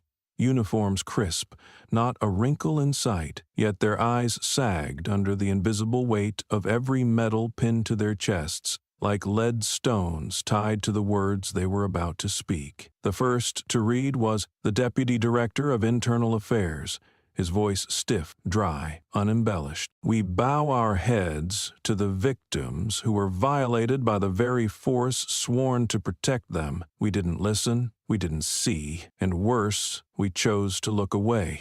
No applause, no interruptions, not a single cough, not even a nod. The entire hall, nearly 300 people, was silent as a cathedral on Easter night. But no one prayed, because prayers are for the living. This was a funeral for moral clarity, buried with a eulogy made of official words. The second speaker, a woman with salt and pepper hair representing the Office of Justice, held a sheet of paper but didn't read from it. She spoke slowly. I signed off on many arrests, never knowing some were thrown to the ground not for what they did, but for the color of their skin. I don't ask to be forgiven, but I do ask to face it, because if the system never looks in the mirror, every signature we write is just another blind replica of the same mistake. Someone in row 8, wearing a white coat, with a medical badge half peeling off, pulled out a tissue and covered her mouth. Her tears didn't fall. They pulled back. When the camera panned her way, she whispered, barely audible, "I once bandaged one of Rick's victims, but no record was filed. I wrote the report. I was told to let it go. I did, and I've never forgiven myself." No one comforted her, not from apathy, but because, in that moment, no one felt worthy enough to comfort anyone. The air was filled with a verdict unspoken.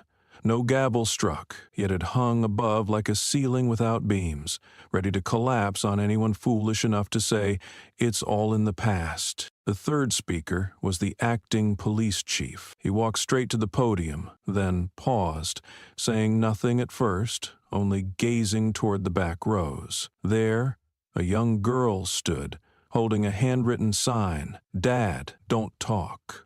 He stood silent for a few seconds, then nodded, not to the crowd, but to his daughter. He spoke, not like an officer, but like a father. "I once believed my rank was a fortress, meant to shield, to protect, to control. But today I understand no fortress is strong enough if built from the silence of those in power." When he stepped away from the podium, still no one rose. The entire room seemed frozen in a surreal tension between repentance and exhaustion. The plastic chairs groaned, not under human weight, but under the burden of truth. When it came time to display the names of victims, a giant screen behind the stage lit up with a list. No photos, no flowers, just names, dates, and the status of each case. Midway through, a singular line appeared. Aurora Maynard, assaulted, yes. Defeated, no. The line didn't blink.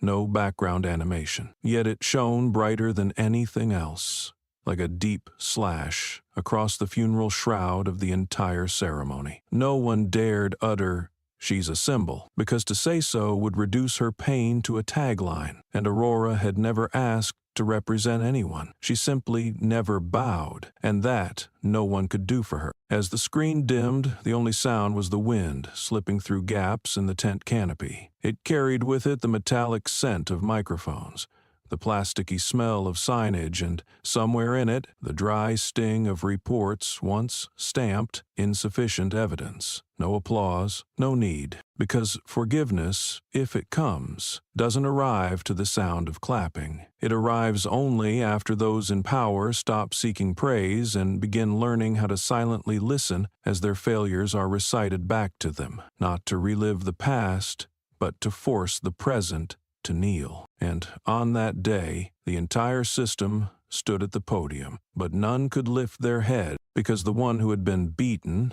misnamed, dismissed, was the only one who didn't need to stand there, for everyone else to realize they'd bowed to the wrong person all along. The third civics period of the week didn't begin with roll call, nor with the usual reminders about the upcoming exam. That day, on the projector screen in classroom 9C of a public high school in Maryland, a quiet but striking sentence appeared. Today's topic, a posture that did not bow, the Aurora Maynard case. There was no murmuring.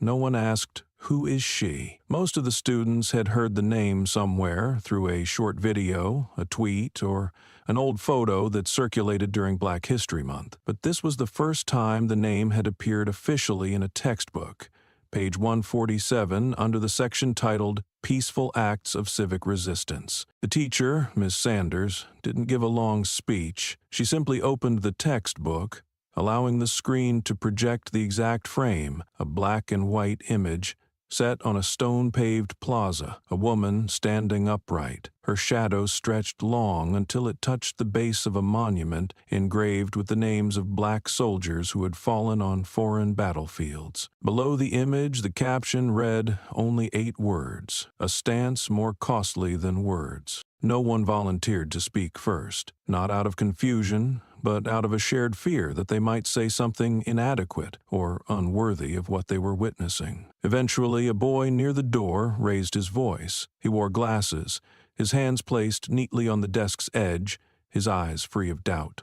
Just simple sincerity. If she hadn't resisted, would we be learning this? The room went still. A girl behind him gently set down her pen, as if she had just silently asked herself the same thing. Miss Sanders didn't respond right away. She walked to the board, lightly brushed her fingers across the projected screen, not to erase anything, just a reflexive motion from someone trying to shorten the distance between teaching and truth. She didn't resist with words, she said, her voice low. She resisted by standing still, and that stillness forced an entire system to bow. The atmosphere in the classroom wasn't heavy, but something settled. It wasn't grief, nor was it tension. It was the awareness felt by young people realizing, perhaps for the first time, that history doesn't always need guns, blood, or screams. Sometimes it just needs one person to stand at the right time in the right way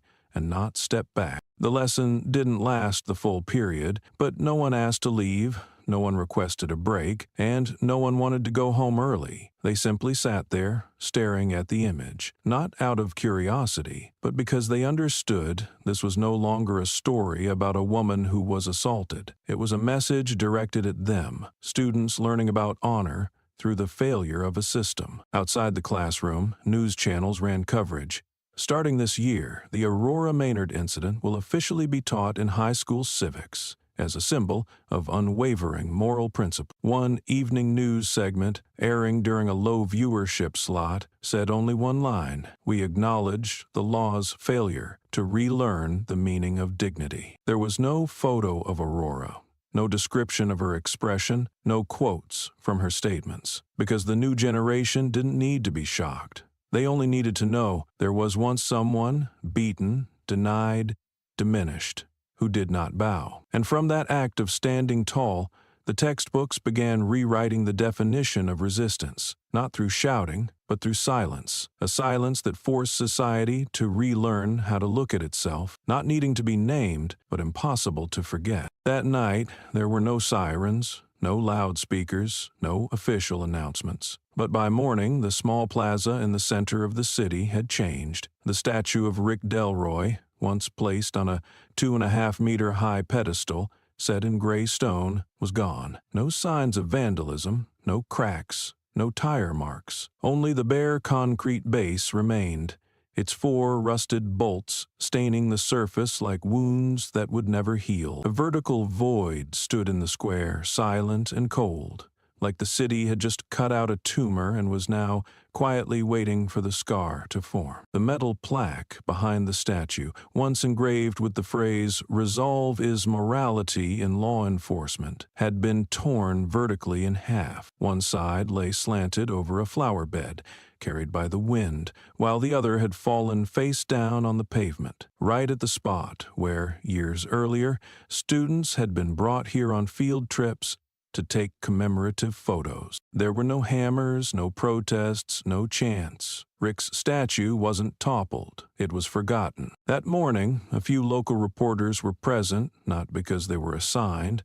but out of habit, always ready at public landmarks. One of them, the same journalist who had first broken the story about Aurora being denied the right to testify, stood at a distance this time, without a microphone, without recording. He quietly bent down to pick up the fallen half of the plaque, gently brushed it with his sleeve, and placed it back as if laying a piece of evidence to rest. No one asked anything, but the photo he later posted, his hand placed on the rusted bolt, became the most shared image of the day, with a brief caption, "Some words don't need redaction. Leave them to bleed long enough, and they'll fall off on their own." That same afternoon, at a high school that once named its main library after Rick, the board organized a community listening session after students submitted letters opposing the continued use of his name. There were no microphones in the auditorium. Students were invited to stand and read handwritten letters. A 12th grade girl, hair tied neatly, no makeup, read just one sentence: "We don't hate him.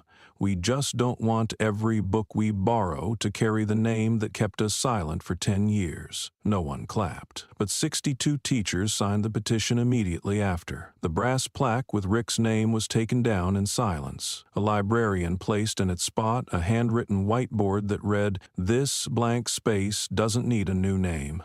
Just a space where no one has to bow their head walking in. No major media outlets reported the statue's removal, but on a late-night talk show during a cultural news segment, a behind-the-scenes clip showed the host scrolling past the statue takedown story and chuckling, "Now they're even scrubbing memories," like it was never put up. That single line, meant as sarcasm, sparked a wave of outrage online. One user reposted the clip with the comment, "No one's scrubbing memory, we're just done polishing the wrong one." Within 4 hours, images surfaced of old walls, where Rick's photos had once hung, now replaced by messy yet deliberate handwritten signs. This used to be a place where people believed in the badge, before it was used to crush others. At the police department where Rick once served, his portrait, which used to hang in the main lobby, had been taken down a month earlier. Strangely, no one could remember who had done it. When asked, a young officer replied, "Maybe no one took it down.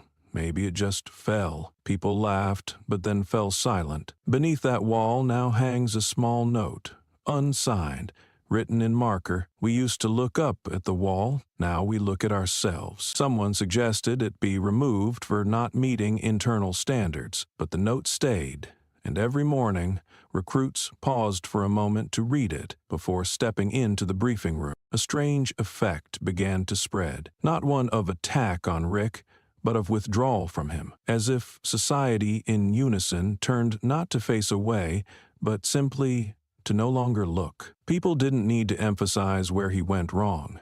His failures clung to every wall, every lesson, every replay no one wanted to replay. And perhaps in history, it's not the overthrown who suffer most, but those whom no one bothers to overthrow, because memory has erased them, like a final reflex of conscience. No photos captured the moment Rick's statue was taken down. No video recorded the process. And strangely, no one asked. No one needed to know who did it, how, or at what hour. Not because they didn't care, but because there was a mutual agreement. In an unspoken silence. It needed to happen, and it did. There were no hammers, no protests, no chants. Rick's statue wasn't toppled, it was forgotten. That same morning, a young woman in a worn hoodie, holding a box of white chalk, paused before the statue's base. She didn't bow her head, didn't look around. She wrote a single line across the concrete foundation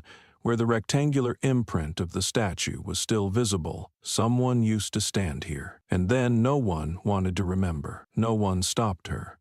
No one took a picture. She finished writing, brushed the dust off her hands, and walked away as if she had never been there. But the chalk line, thin and fragile, remained on the ground all day. No one stepped on it, as if everyone understood some truths are best left exactly where they were, stripped bare. No official declaration was needed. No press conference was required to acknowledge that Rick had slipped from collective memory at a speed he never anticipated. His name, once printed in textbooks, proclaimed in oath ceremonies, engraved on law enforcement badges, now echoed only as a typographical error in history, one no one bothered to correct, yet no one wished to reread. At a law school on the East Coast, a group of senior students was preparing a thesis on power and public accountability. In their bibliography, they cited an old speech by Rick, but when it came time to present, a female student placed the printed text on the podium, held up a red pen, and read each line as if delivering an indictment. He spoke of honor, while staying silent when his officers assaulted civilians.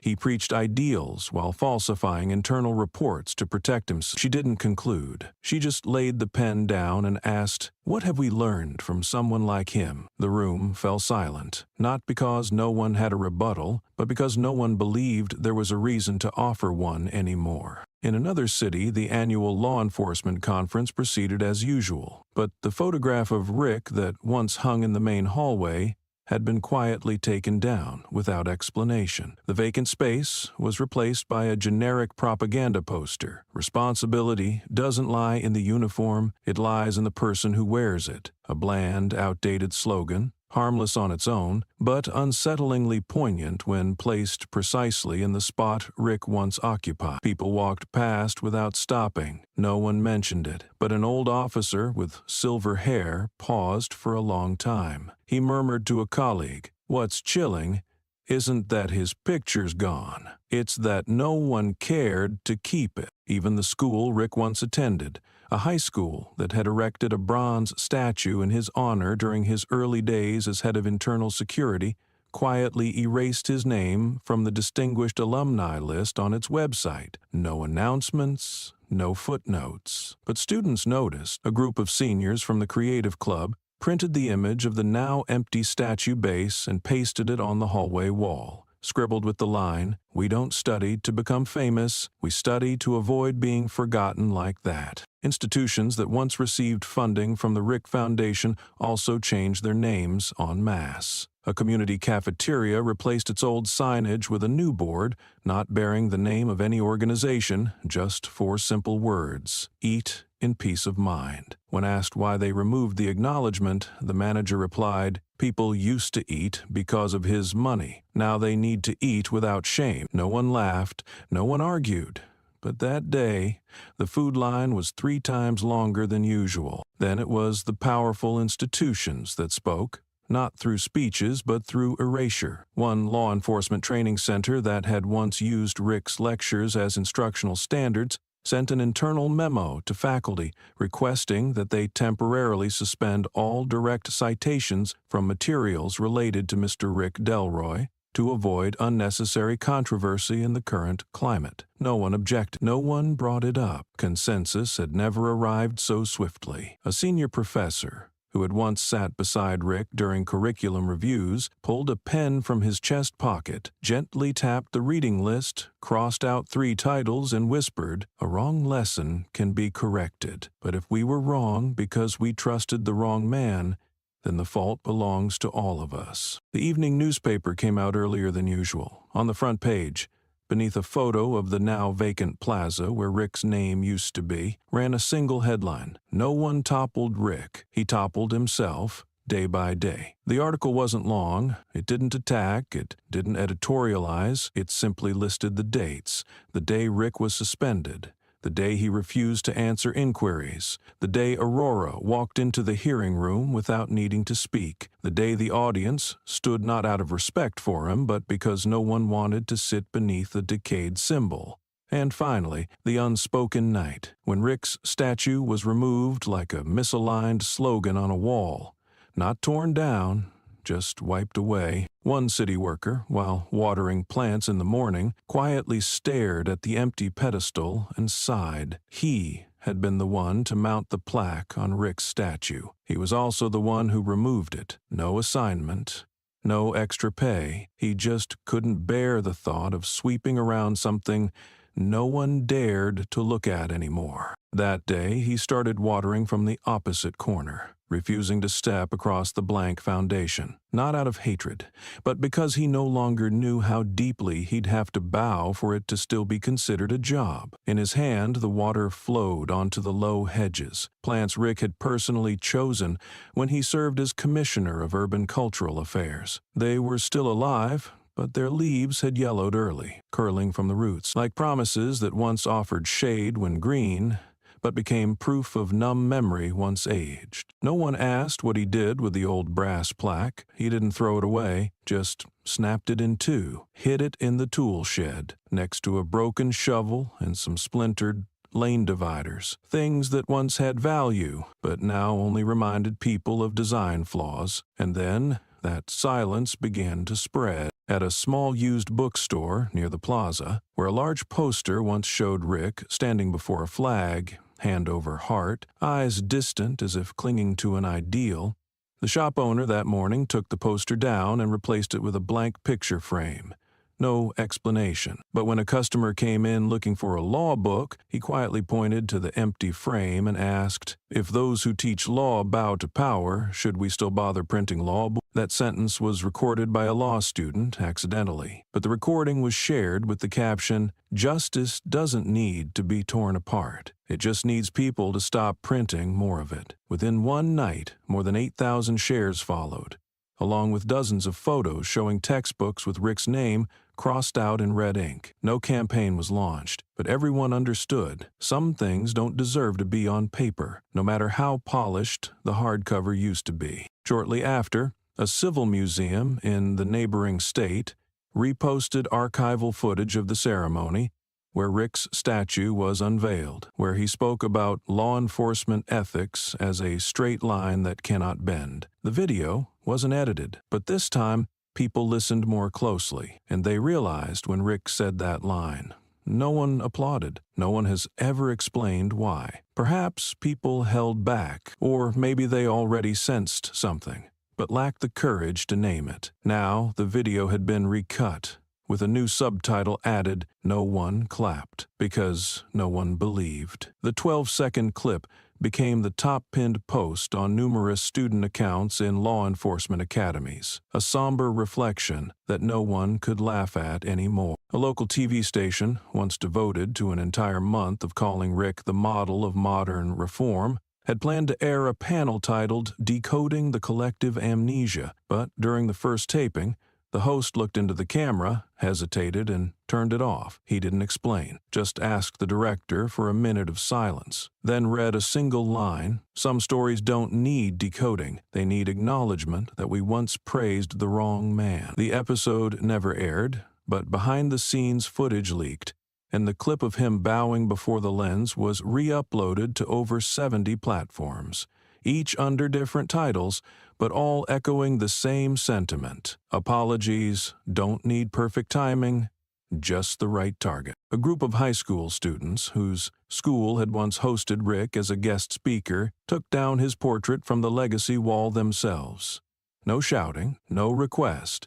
They simply removed it, placed it in a cardboard box, and wrote, "Not discarded, just no longer kept." Their homeroom teacher saw it and didn't stop them. She said, "I once taught you to respect symbols. Now you're teaching me not to worship blindly. I think that's fair." That noon, a child, origin unknown, walked past the empty pedestal, paused, and picked up a dry leaf trapped between the stone tiles. The child sat down, brushed off the dust with a finger, then gently placed the leaf in the center of the bare plinth, like a ritual no one had taught. An adult snapped a photo, the child's face unseen, but the image spread with the caption, "Some places used to teach the wrong lessons, but if you teach the right way about wrongs, it's still a classroom." No one discussed rebuilding, no one called for a new statue to replace it, because people understood some voids are meant to remain. Not to commemorate, but to remind that a mistake once stood here, was once glorified, and then undid itself. That evening, the children passing through the plaza didn't ask, "Where's the statue?" They just ran circles around the pedestal, playing hopscotch, as if the place that once housed power was now nothing more than a slab, meaningless, nameless, soundless. And perhaps that is the only ending worthy of a false icon, not to be hated, only to be forgotten, but the kind of forgetting that burns when people remember they once remembered wrong. She left the military on a day with no waving flags, no brass band send-off, no medal ceremony, no written speech. Aurora stepped through the iron gates of the base like an ordinary person, not carrying a single medal, only a chipped identification card engraved with the number 1398. No one understood why she kept it, but she knew what the system once tried to reduce to a label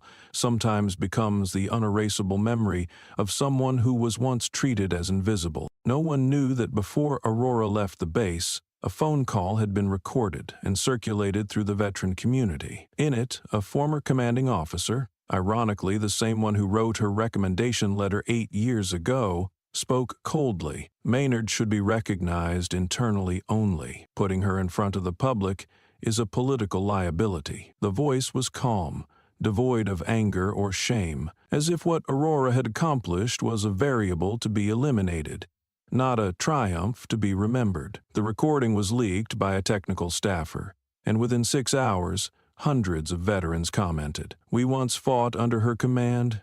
We never saw her as a risk, but now we see clearly who needs to hide." A week later, Lieutenant Colonel Givens, the man who had publicly removed Aurora from the memorial list for failing to meet traditional standards, was spotted entering a diner in New Orleans. He ordered a meal and handed over his military ID for a veteran discount like everyone else, but the cashier, a black woman in her 50s, simply looked at him and said, "Sorry, our system can't recognize manufactured honor." The moment, caught on a security camera, became the most shared clip on the internet for 12 straight hours, captioned only with, "This is how history begins to correct itself." As time went on, every step taken by those who had tried to bury her became name subject to scrutiny. A local paper ran a story about Colonel Franklin I, who once interrupted Aurora's report during a counterterrorism operation under the headline, "He called her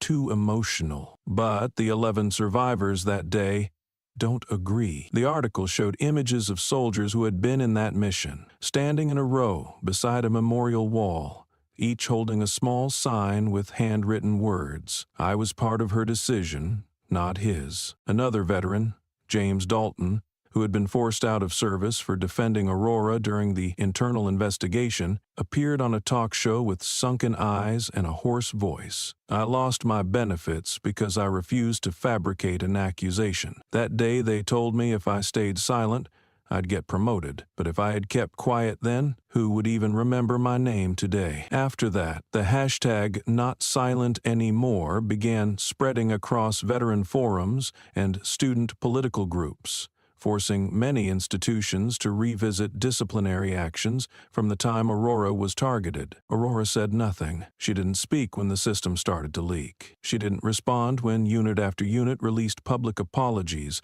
laced with diplomatic language in an attempt to salvage their image. She didn't show up at the city hall when her name was retroactively nominated for a congressional medal. She didn't go because she understood. A medal given at the right time is an honor. A medal given after someone has been thrown away is merely collective absolution. And she had long since stopped believing in choreographed repentance. What she kept was an old notebook. Inside it was a copy of an unsent letter, written from the battlefield in Mosul, where she had once saved a unit from ambush by making a decision that went against orders. That letter began with a single line, "If one day I am forced out of service, please remember, I am not anti-war, I'm anti-cowardice." No one had ever read that letter, but on one rare occasion, Aurora was seen visiting Arlington National Cemetery. A journalist captured her placing that notebook on an unmarked grave, then walking away without a word. She didn't run for office. She didn't launch a media campaign. She didn't step onto any podium of honor, and she didn't need to, because the places that lift people are often the same ones that pull them down with a single misplaced cheer. Aurora didn't choose to rise above anyone. She simply chose to stand firm,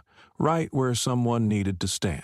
3 months later, a small center opened in the Eastern District, the same area the government once labeled high-risk red zone on its riot control map. There was no ribbon cutting, no speech from the mayor, and no invited press. Locals only saw an old wooden sign, gray and scorched like it had once burned, hung above the door with 2 twisted steel wires, painted in messy white letters,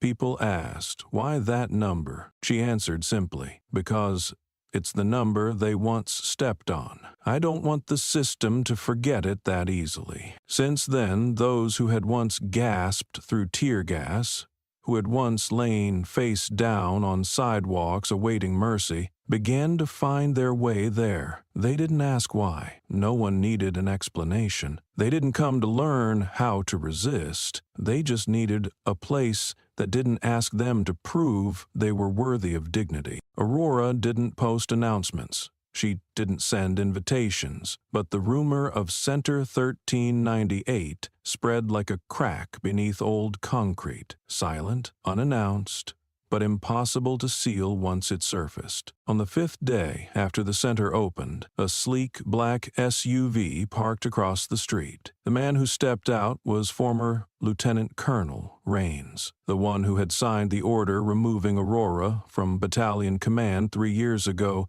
citing damage to team morale. He walked slowly, hunched with age, but his face remained as stern as it had been during wartime briefings. He didn't enter the center. Justice stood from a distance, watching kids learning how to bandage combat wounds under the guidance of a female nurse who had served on the front lines. As he turned to leave, a student, about 16, short curly hair, wearing a t-shirt with the number 1398, stepped out, said nothing, and stomped into a puddle next to the SUV's tire. Water splashed everywhere. The man didn't react, but the image was caught by a freelance videographer. The clip was only 13 seconds long, with no dialogue, yet it spread across the internet with the caption, "Those who once held others down now must step back." A week later, a reporter from CTC, the network that once ran the headline, "Aurora demoted after fatal tactical error," unexpectedly showed up at the center with a 3-person crew, claiming they wanted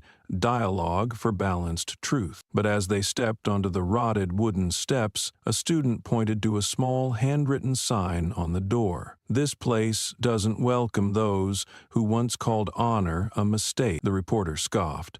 But before he could speak, the wooden door slammed shut behind him. Aurora appeared and said just one line, "Come back when you know the difference between a mistake and a betrayal." What was meant as a rebuttal interview turned into a stunning reversal. CTC was forced to remove their old segment from the archives, citing lack of verified wartime context. The third incident happened more quietly, but left the deepest impact. A senior cadet at the National Defense Academy, who had once written a thesis defending Aurora's punishment, rewrote his entire paper. At his new thesis defense, he began with a single sentence: "If laws are written to protect honor, but end up eliminating those who embody it, then what needs review isn't the individual, it's the system." The paper caused such a stir that the faculty convened an emergency meeting to audit all instructional materials related to Operation Paladin, the campaign Aurora once led, the one her superiors tried to erase. The final detail came from where no one expected. A famous actress, once the face of several Honor the Troops campaigns funded by the Department of Defense, posted a 3-minute selfie video. In it, she recounted being invited to speak at a medal ceremony where Aurora was cut from the list at the last minute. "They told me not to mention her name, that it would cause controversy, but I never dared to ask. If a woman stands up, carries an entire platoon on her back, and gets removed from the stage for not fitting the narrative, then who exactly deserves to be honored?" The video ended with her removing the badge she'd worn for 3 years, placing it on the table, and quietly saying, "Honor is not a role you play." Aurora never attacked any of those people. No expose posts, no angry statements, no lawsuits. But it was her silence that made every justification from those who had stepped on her name feel isolated and hollow. They scrambled to correct, blamed circumstances, and cited legal frameworks. But the public no longer needed an indictment, because this system, in all its scars, had finally bowed to one truth no one dared to deny. The center did not teach combat. It offered no lofty philosophies. But every class began with a peculiar ritual. The students stood tall. No formation, no slogans, and recited one single sentence. Not loud, but never trembling. Honor is not something you're issued. It's something you fight for, then protect. Aurora never stood in front of the class. She didn't lecture, didn't stand in the middle, never hung her photo on the wall. Commendations from the Department of Defense, tributes from civil organizations, even nominations for human rights awards, all were wrapped in a small box.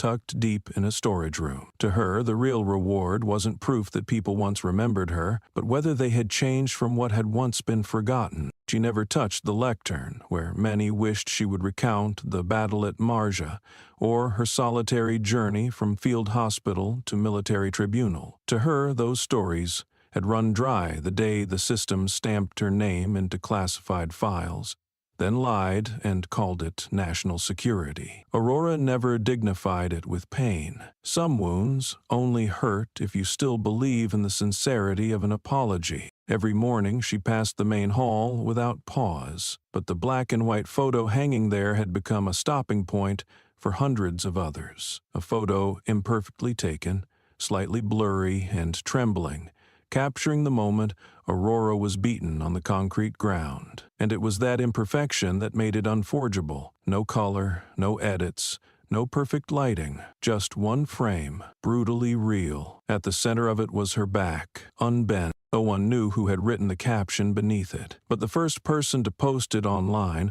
was a young law student who had attended the hearing where Aurora was removed from the witness list for lacking expert credentials. In his post, he wrote, "No one taught me human rights better than a woman who was beaten down and still refused to bow." That line gathered only a few hundred likes in its first hour, but 6 hours later it was on the front page of countless political accounts, igniting praise, ridicule, and fierce debate. Aurora's name was once again dragged into the public arena, not as a person, but as a symbol. This time no one could control where it would go. The first flashpoint came when the state governor, the one who had refused to sign Aurora's witness protection order back then, appeared at a civic forum in the North District. A student from Center 1398, dressed in a plain ash-gray shirt, stepped forward and placed a copy of that photo on the speaker's table. No words. When security pushed him back, he repeated one sentence.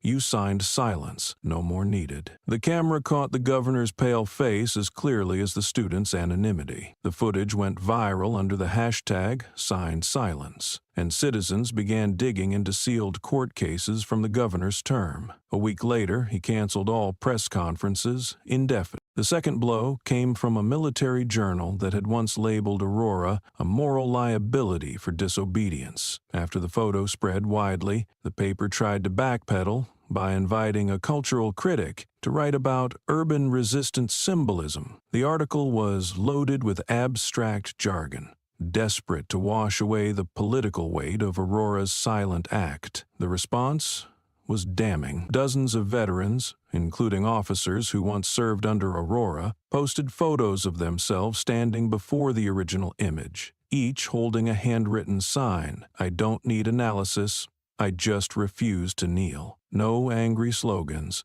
just quiet defiance, the same kind Aurora once embodied, tenfold in power. Tension erupted a third time when a university lecturer, who had once declared on TV that Aurora is an example of female emotional overreaction in the military, was invited to speak at a strategic security symposium. While he lectured on discipline before personal emotion, a young woman stood up, no permission, no hand raised, and laid a print of the photo on the lectern. She said she didn't react because she was a woman.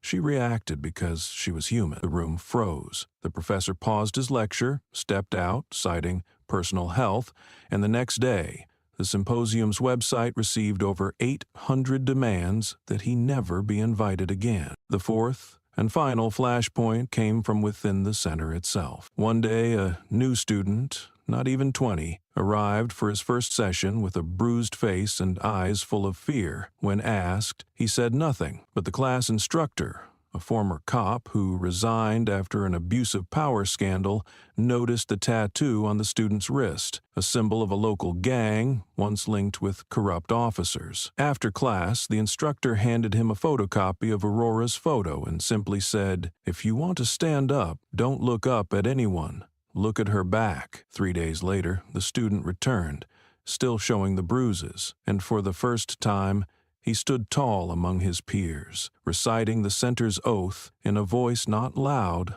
but unwavering. In the center's main hall, the only image displayed is a black and white frame capturing the moment Aurora was beaten on the concrete. No filter, no edit. Shot from afar, slightly blurred, shaky. But at its heart is her back, unbowed. Beneath the photo, one line written in chalk: "Not me, but us." Every day, a small group of women comes to the center from all walks of life. A battered wife. A woman was denied admission because her name didn't fit the profile. A woman was told to lower her voice in meetings. They come not to learn how to fight, but how not to fall. Aurora doesn't take names, doesn't ask for pasts. She never makes them relive their stories like a ritual confession. At the center, no one has to prove they were hurt to be worthy of healing. Anyone who walks through that old wooden door has already overcome the greatest resistance: doubt in themselves. One day,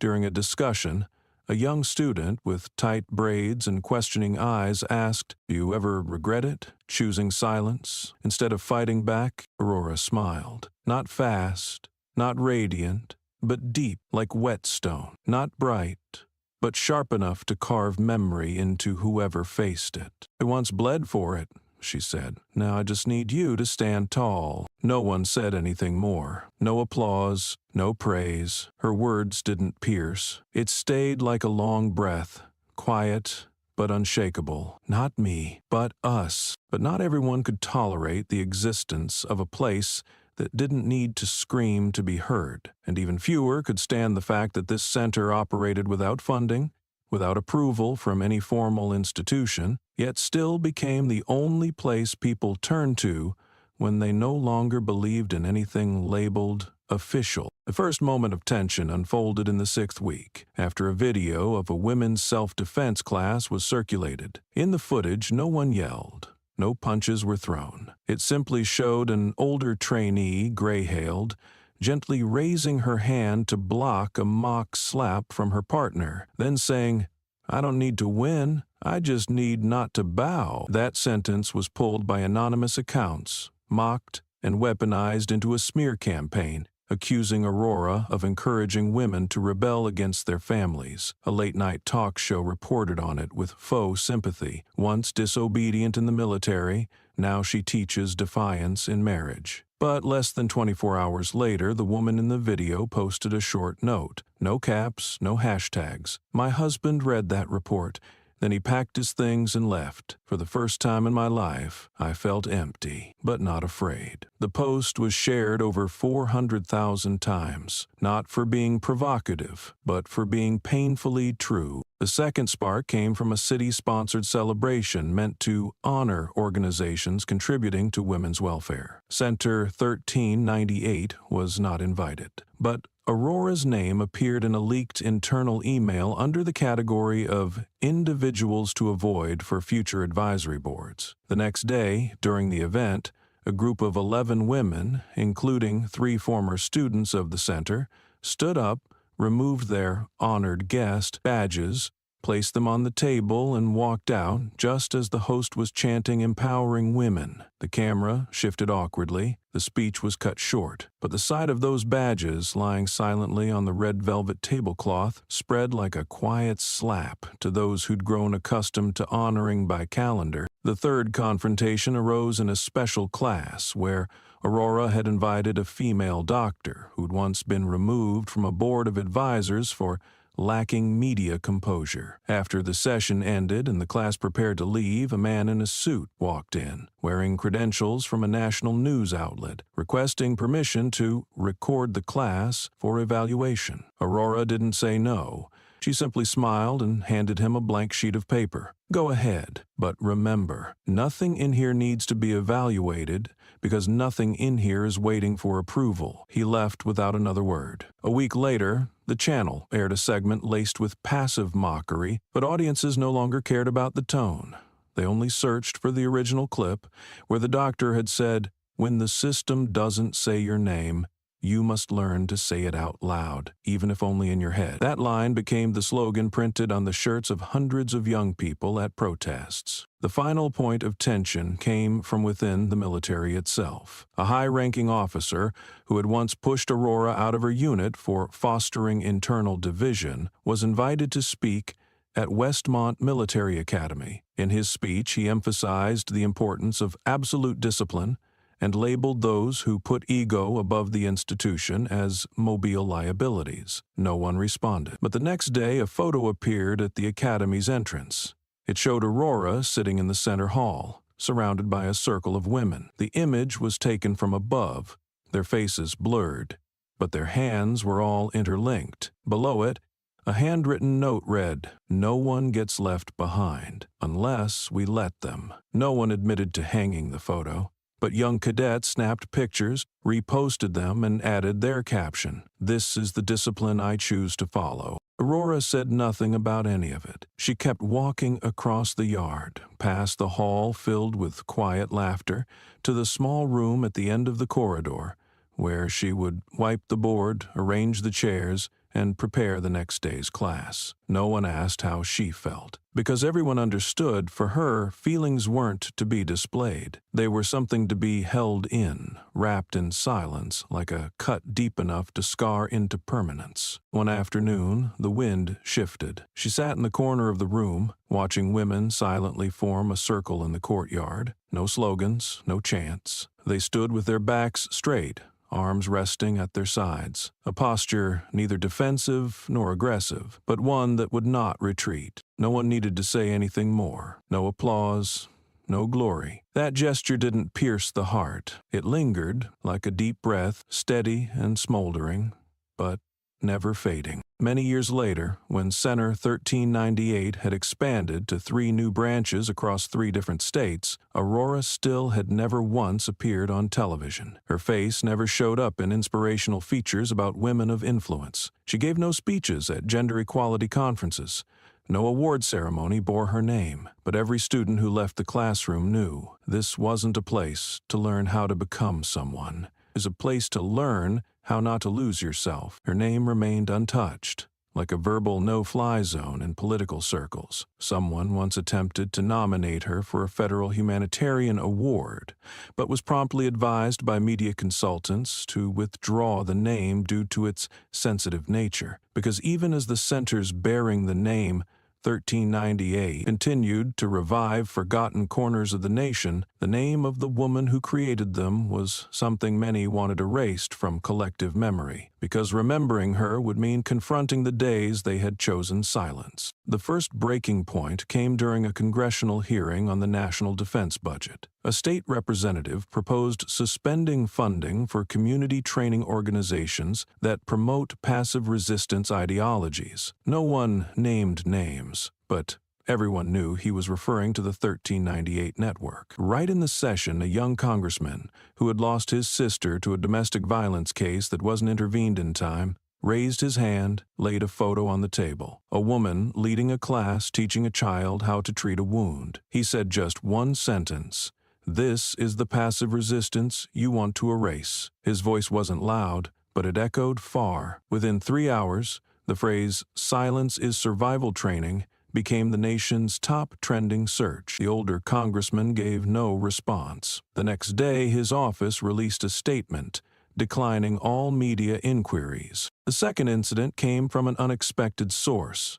A major film studio announced a new documentary on women in the military, but in the trailer, Aurora's name appeared in a segment about controversial figures who negatively impacted the public image of the armed forces. The backlash didn't come from human rights organizations. It came from those who had once been silent. That very night, former students from the center, nurses, firefighters, librarians, simultaneously posted a black and white image of a chalk-written slogan, "Controversial because she refused to bow." Under immense public pressure, the studio was forced to re-edit the trailer, but the deleted clip had already been archived, and it soon became a case study in the center's class titled, "When Truth Doesn't Fit the Frame, They call it distortion. The third wave of tension struck at the local level. One of the center's newly opened branches in Iowa was denied expansion by county authorities for concerns over social influence. No specific reason, no formal documentation, but soon after, a leak recording surfaced. In it, an internal affairs official bluntly stated during a closed meeting, "We don't need another place teaching women they're untouchable." The audio lasted less than a minute, but it lit a fire. Women from the region gathered and sat silently on the sidewalk in front of the county office, not protesting, not chanting, just sitting, each with a small card printed with the number 1398 placed in front of them. The media ignored it at first, but an aerial photo, hundreds of black dots on a dull concrete canvas, woke the nation up.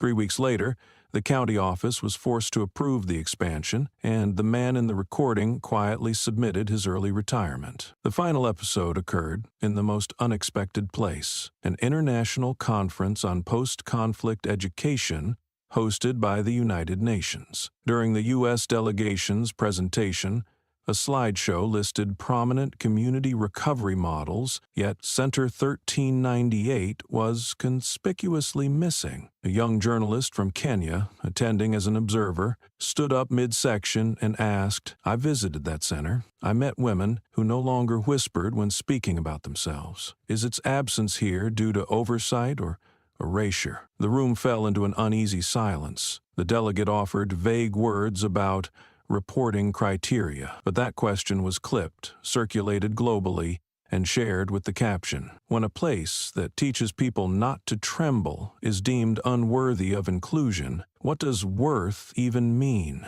Though expanded across 3 states, no center displayed a photo of Aurora. Her name wasn't on any sign. There were no notes that said, "Founded by," yet every tile underfoot, every handwritten slogan on a whiteboard, every deliberate motion in a survival training exercise bore the imprint of someone who never needed to reclaim her honor, because she had never lost it. People still ask why she never stepped onto a stage of recognition, why she faded into the shadows, leaving others the spotlight she should have stood in. But in that place, where each student had passed through, where every woman who once rose from a fall had looked back and understood, there was only one answer, quiet as the wind across the roof of a house, finally at peace. She never stepped onto the podium because she had always stood above it. Thank you for staying with this story to the very end. Every word, every detail has been written with deep respect for those who have stayed silent, stood alone against injustice, or been forgotten by their communities. But no one should walk that path alone. And that's why you, the one listening, reading, and pausing here, are already a vital part of the thread that connects stories of dignity. Feel free to leave a comment below. It doesn't have to be long, just a few lines about what you think, what you've been through, or what you're trying to understand. Every word you share is a stone placed in the foundation of a stronger, more awakened community. Don't hesitate to speak. Honest emotions have their voice, and maybe, just maybe, your story will be what someone else needs to find a reason not to fall. If you found value in this video, please like it, share it with someone who might need it, and subscribe so you don't miss what's coming next. Every interaction you make isn't just a number. It's fuel to keep this storytelling alive, not for attention, but because some truths deserve to be spread in light, not in noise. Thank you for listening. See you in the next story.